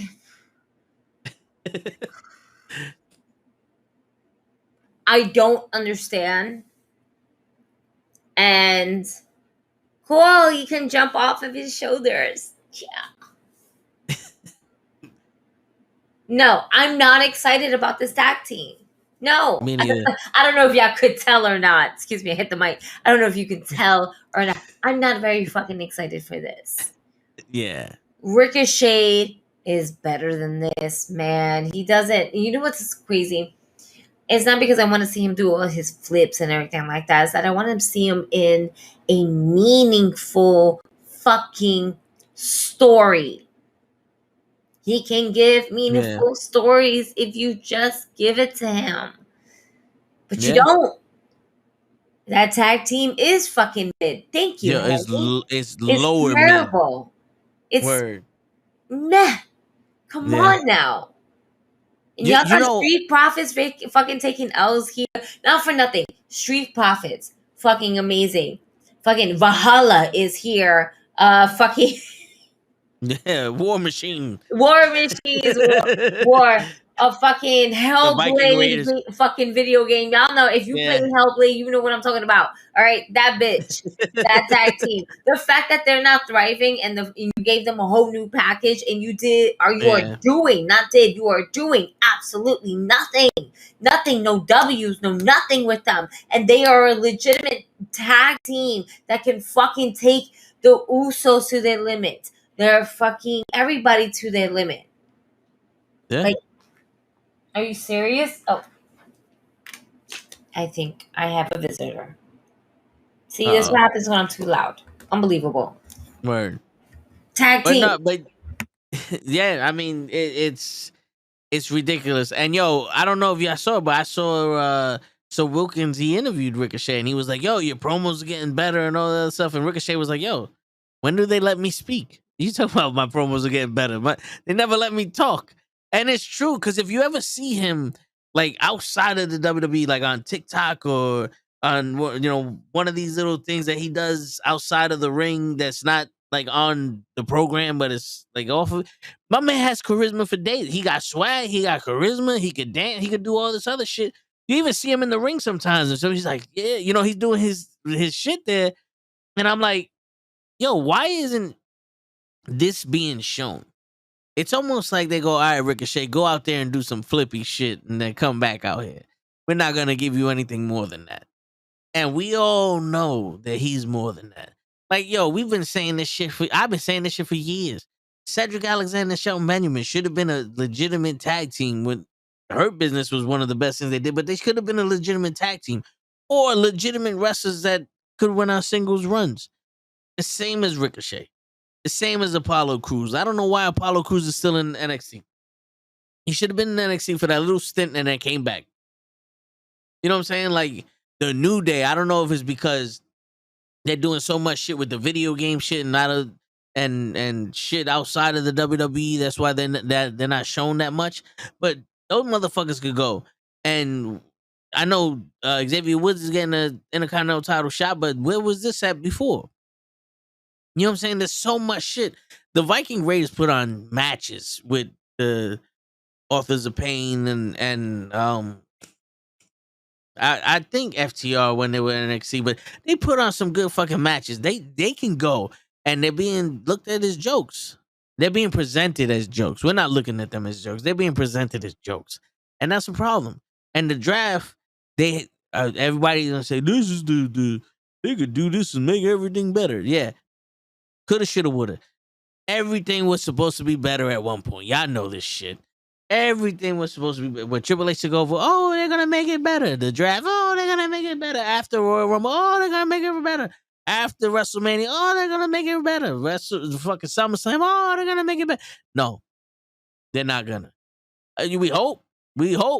Like, we're writing the stories for them. And I think they're taking some of our ideas. They're taking some of our shit that we say on the show. I know they're watching. Don't fuck around. They got the moles in here, invisible and all that other shit. You don't pull the wool over the eyes of a Gambini. You don't go up against a Sicilian when death is on the line. And you don't fucking second guess Toe with his fucking facts. You fucking feel me? You feel me? Yo, what's up, Daquan? Yo, you missing, man. Jay Boujii was on the show with us. We was tearing that shit down. You know what I'm saying? We had a fucking fire ass show. There's gonna be a ladder match tomorrow that we sponsoring up in the Bronx, up in the BX. Fucking Invictus Pro Wrestling. You gotta be there or be square. I smacked myself with a center block today. Shit. Just because of what I do for this fucking podcast. You know what I'm saying? Look, I let my hair down and shit. Annie, this is what I look like for real. This is what I look like for real. You know what I'm saying? I know Taquan hating on my hair. My shit fucking luxurious. But this is what I look like for real. You know what I'm saying? Don't fuck around with it. Shit. I hit 2 shooting star press. I do a 450 shooting star press. Fuck around. You ain't never seen somebody do that shit. 2 backflips. Whoop, whoop, whoop, whoop. Bow. That was 3 whoops and 2 backflips. You do the math. You do the math. You know what I'm saying? Shit. Ladder match in the Bronx is 6 crackheads reaching the top of an apartment complex. But yo, we sponsoring it though. You know what I'm saying? And yo, we ain't got crackheads no more. We got cokeheads. Coke went down in price. It's not as hot a commodity. You know what I'm saying? Shit. But yeah, man. I'm gonna try to make that video tomorrow where I say my drafts and I put it up on the line. But yeah, I would, in all honesty, I would set the tone where it's SmackDown or you know how back in the day it was like Raw was the established people. It was the Triple H's. It was the Batistas and the Randy Ortons and all that stuff. And then SmackDown was like JBL and Booker T and Benoit, not Benoit, but like Eddie Guerrero, like those people. You could see that it was like you got the president in the future. Like I would do that again, but like in reverse. But Raw is the future. SmackDown is the veterans. You know what I'm saying? So that way you can have Roman Reigns go up against his veterans. They ain't got to squash no new guys. And then you got the people that we want to see that was like, yo, if he was champion, that'd be dope. And then we finally get to see them as champion. You could give Gunther the fucking World Heavyweight Championship and let him run with that shit. And then Roman does his thing on the side there. So you don't have to have Gunther versus Roman and then let Roman beat Gunther. You know what I'm saying? And that'll be dope because they're already showing Gunther's putting in that work with the Intercontinental title. You give Gunther the Heavyweight Championship, yo, that'd be fire. You give fucking Ricochet or Chad Gable the Intercontinental title, that'd be fire. And you let Austin Theory do his shit that he beat John Cena in SmackDown. So, yo, the SmackDown fans, the SmackDown fan base and their demographic and all that, they want to hear who beat John Cena. Let them have Austin Theory and let him say that shit over there. You keep the LWO, the club, the Judgment Day, the New Day, the Old Day, and all that. Leave that shit on Raw. Let the factions hit the floor. Let the fucking war games begin. That'll be fire. You know what I'm saying? And that's what I'm saying for the draft for me. Raw was the main event, but SmackDown was the more lower card and ring focus show. Yeah, it was, but not for nothing. SmackDown had the better matches. Raw had the stronger storylines. You know what I'm saying? But when JBL, I'm not gonna lie, JBL was a good champion, but he wasn't Triple H.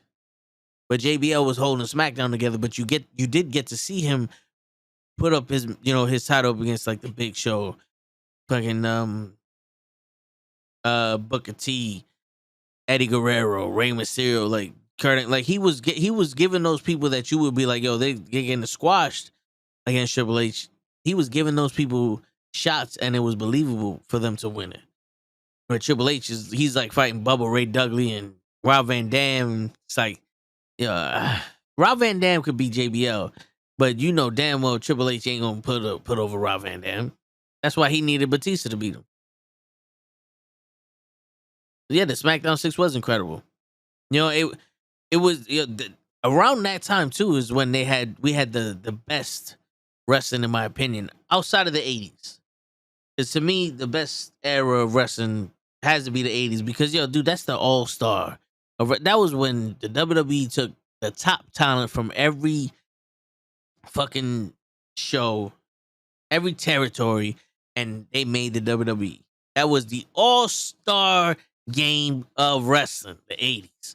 Then the 90s and all other shit, they they went through their thing. But the ruthless aggression era, or the right before the ruthless aggression era to the beginning of it, I think that was the best we had. When we had the world's greatest tag team with Shelton Benjamin, Brock Lesnar just became Benoit, Eddie Guerrero, even like fucking Saturn, Jericho, you know, Ray just came. Like when we had those, it was everybody was there. Every match was a banger. You know, the storylines were fucking dope. You was invested in everything. It wasn't a wrestler where you was looking like, yo, this fucking guy sucks. I don't remember ever seeing somebody like, yo, this fucking guy sucks. Get him the fuck off my screen. You know what I'm saying? Like nowadays, there's a bunch of this guy fucking sucks. Get him off my screen. And everybody's trying their hardest to push him and all that other shit. And it's like, oh well, wait, he's gonna get better. It's like, yo, you didn't have them chances back in the days. You didn't have 3-4 fucking chances back in the days on TV. You sucked. You went home. They'll find something else for you. You know what I'm saying? But that was just me. That was what I loved about wrestling back in those days. But yo, I know Gigi wants to talk about this, so we'll speak about it until she comes back. But there's a lawsuit now for the WWE. What's up, Daniel? Hold on, let's see what he says here. Most of the wrestlers that got me invested were from the classic old school NWA guys: Flair, Dusty, Road Warriors, Rock and Roll, Midnight Express. Now most guys go away. Word. You know, listen, when I was younger, we always had that it's either or. We couldn't afford both pay-per-views, and WCW or NWA wasn't on TV as frequently. You know what I'm saying? So it was always WWE. So, you know, it was, for me, it was the WWE guys. Like I had Hogan and Macho Man and the Warrior and Jake the Snake Roberts was my guy. The Nasty Boys, the LOD was there also, the Rockers, Orient Express. I remember, I swear to God, I think there was like a fucking 7 or 8 fucking pay-per-view series where it was the Rockers versus Orient Express. It started the show. Every fucking pay-per-view back in them days. And it was like, yo, SummerSlam, Orient Express versus the Rockers. Survivor Series, Orient Express versus the Rockers. In Your House, Orient Express versus the Rockers. It was like, yo, we just... So the Rockers were no more. Yeah. They had to throw Marty Jannetty through a windshield to stop him from fighting the Orient Express. That's... Shit. But yeah, man, that was... Yeah, that was to me the best ever time of wrestling. The fucking 80s... Because that was the all-star roster of wrestling. Vince McMahon took the best of every territory and made it one organization. He trying to drag it to the fucking ground. The word. Like, so I know you want to talk about this lawsuit. I had everything up here too, and I just literally closed this shit up. Let's go to Fightful WWE lawsuit. Boom. New lawsuit filed against Vince McMahon and WWE. Brittany Abrahams, a former WWE writer from 2020 to 2022, filed a lawsuit on April 25th against Vince McMahon and other WWE executives over alleged racial and gender stereotypes in scripts and wrongful termination. I mean, geez. And I'm here trying to be like,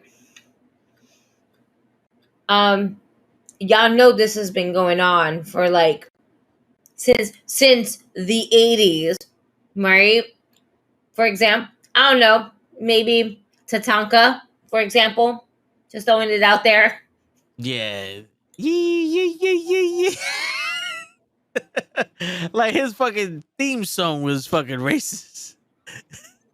Big boss man being big boss man. Yep. Discriminating what? Bad News Brown. Hakeem the African Dream. Like, bro, come on, man. The number one thing Hakeem, the African fucking dream. You gotta be fucking kidding me. Are you fucking kidding me? This shit been going on. Word. And now all of a sudden, but you know what? It only takes one person to be like, you know what? Since everybody's suing, I might as well sue. Guess what? I feel I was wrongfully terminated by my company because I refuse to deal with racial fucking writing, because as my job, I'm supposed to stereotype a black woman, which I am a black woman, and the way of like drawing Virgil. Oh my God, Virgil. Yeah. Listen, we're not going to get into that. Virgil was a fucking slave to Ted DiBiase. Fuck what you say. You know it. Yeah. But no, fuck you. That nigga was a slave. They just did it in a different way. Word. Muhammad Hassan, he was a terrorist. They were gonna make one of the was it Mansour fucking terrorists? They were saying that he was the guy who did the 9/11 fucking bombings and shit like that. Prime time, fucking dudes with Timbs and jeans from Brooklyn. I mean, not for nothing though. If you was from Brooklyn and you wanted to represent Brooklyn, that's how you would come out. But you still got the Brooklyn, like, you know, you're a little bit too on the nose there. So on the nose that they couldn't leave those characters. When JTG tried to become something else, and Shaq Gaspar tried to be something else, they didn't fucking work. I forgot what NXT or WWE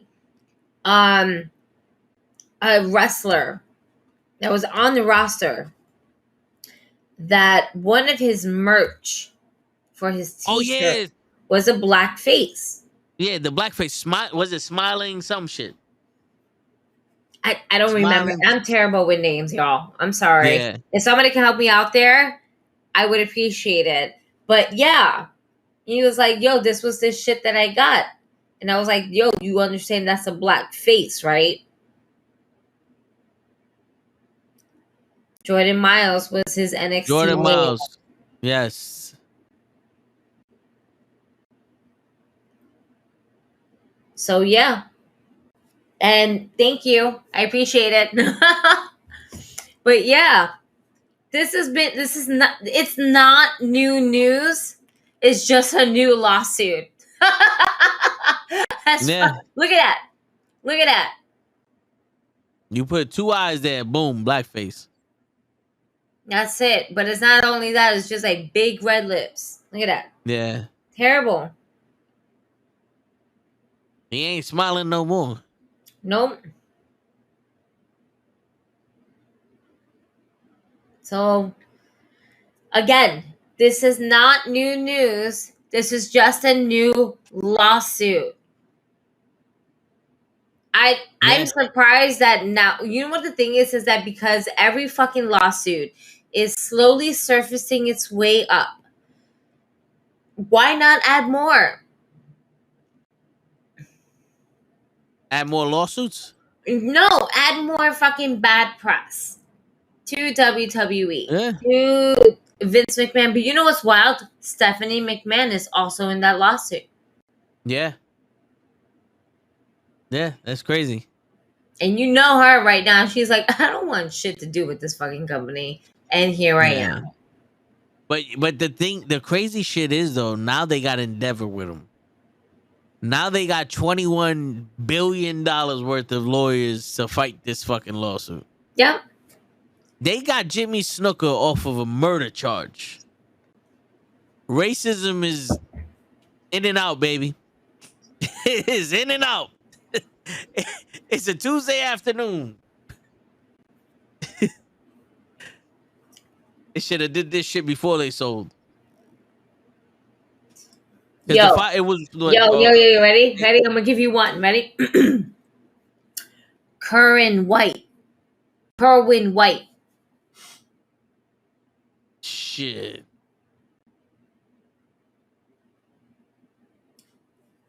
If you don't know who that is, ladies and gentlemen, you don't belong here. It's Eddie. It's You don't belong here.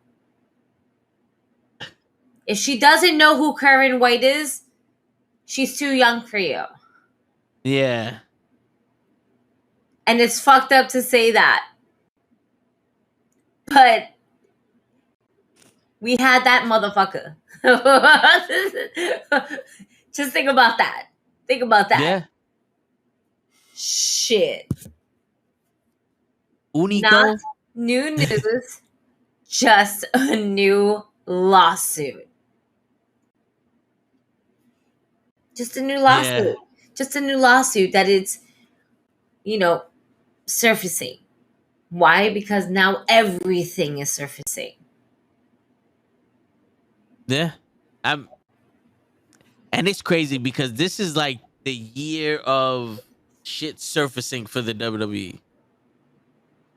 Somebody's leaking out shit. Somebody's like, man, fuck Vince. Yeah. Yo, I'm telling you, it has to be. I honestly feel like Stephanie McMahon and Triple H, or Stephanie and Shane, took a shot at Vince and did not realize that Vince is a fucking master at this shit. And Vince just said, all right, I'll take this wound, I'll heal up and come back and sell this motherfucker. Like they wanted the company and they tried their best, and Vince is just he's playing chess and these motherfuckers are playing checkers. I honestly believe that shit. Yeah. And I agree. Even when Vince retired, I was like, there's no way he's retired. His real evil persona was when he got the mustache. Yeah. The fucking mustache of Zorro. That's when he fucking leveled up. Remember that. Yep. Vince leveled up when he got the mustache. Like he's ultra now. Now he's Roman Reigns' fucking 99 fucking status at WWE 2K, whatever number we're at right now. 24? Are we at 24? Is that what it is? I don't fucking know. 23? Yeah. 23? 20? It don't matter. Yeah. 2K. Yeah. You know what I'm talking about. Word. Papi Vince. Papi. No, there's no Papi there. Yo, he's a fucking drug cartel, this mother. He looks like the drug cartel from fucking Breaking Bad. That nigga Raul Julia. He belongs to the Adams family, just doing like a fucking the tango and shit like that. Gomez Adams in a nursery. Yeah. My man looked like M. Bison from the original fucking Street Fighter movie. Oh, man. So, again, no new news, just a new lawsuit. Yeah. How many lawsuits are we going to get? We're in what? We're still in April. We're still in April. We haven't even reached the halfway point of this year yet. We're getting close to it. Not to say unfortunately, but shit. I blinked. We're at the end of April. Yeah. Fuck. And we still got another wrestling event to go to. Fuck. I am probably not going to go to any wrestling events in May. I'm not going to sponsor anything in May because we're waiting for Black WrestleFest and Battle Club Pro for that fucking insane weekend in Brooklyn because that's going to be over the top. Yeah, the Brooklyn's going to be popping on that one. Brooklyn's going to be popping for sure. But tomorrow it's going to be popping in the Bronx. That's right, at St. Helens. Because that's what we do for Invictus Pro Wrestling in Bloom. Word. The tickets are, you might still be available to event ticket through the website and whatever the case may be. Most likely, the tickets are sold at the door at this point. That's it. You lost your chance and opportunity to buy them online. Buy them at the door. Don't miss the events. The Knuckleheads will be in the building. Gigi for the Win will be in the building. Supposedly, Show is going to be in the building. Supposedly. All right. Supposedly. The Call Up podcast is going to be in the building. We're just going to be in the fucking building. Word. All right. Word. Along with our fellow friends of Henny Wrestling and Dirty Heels podcast. And you can find us because we're going to be the loudest motherfuckers in the room. I'm going to be the loudest motherfucker in the room. And if you are in the room and you're not cheering, I will go to your fucking section and be like, let's go! Cheer! Yes! Word. And if I sound like Luna Vachon the next day at work, I'm going to find each and every one of you motherfuckers and I'm going to fucking scream in your ear and you're going to be so fucking pissed that you ever fucking did that shit because why? You should have been screaming. You should have been chanting yay. You should have been chanting boo instead of me trying to help you. Word. Get your shit together. If you're at an indie show, fucking react, goddammit. Can't just be us. Word. No, it's we hope to see you guys there tomorrow. Yeah, it's gonna be great. Yeah. Hell yeah. And remember, Cosmic's the only one that can tell me to shut up. And well, I mean, no, you beat me, so it's like shit. Because you don't listen. Because you don't listen. Yeah, I tell you to shut up. You're like, no, and I'm like, there's a difference between it's not I don't listen. I can't hear you. That's selective hearing. Go fuck yourself. That's selective hearing. Shit. You be saying it mad low. You like, shut up. Blah! I was like, what the fuck? Oh, shit. That's funny. Oh, man. But yeah, I think that's it. See you fine, folks. Tomorrow at Invictus Pro Wrestling. If you're not there, you can always catch it on IWTV. All right? Yep. Yeah, I think so. Either that or title match. One of them. No, I don't think it's title match. Oh, so it's probably we'll drop the link and everything. And also pay attention because we will go live. That's right. All right. And you know what? We're not just going to go live once. We're going to go live multiple times just to shoot the shit with you guys. Have a good fucking night. Watch a little bit of wrestling with us. And that's about it. So, yeah, stay tuned. Yeah. Go follow us on the Instagram. The links are in the fucking description. All of our links. Follow us on all the socials. We'll go live. My man Jay Boujii gonna win that fucking briefcase. We're gonna go live. And then, because I'm the bigger man, not only in height, but in morality, Jarett Diaz, I offer you a shot of the fucking Brugada. You know what I'm saying? Because there's no bad blood. Even though you stole my birthday and all that, I will extend the olive branch to you, my brother. And we'll offer you a shot of the Brugada also. You know what I'm saying? Because I'm that good of a guy. I don't want no animosity. Yeah. You know what I'm saying? You're such a good guy. Yeah, you know? Because that's how we roll up in here. And on that note, it's your friendly neighborhood knuckleheads signing out. Peace, everybody.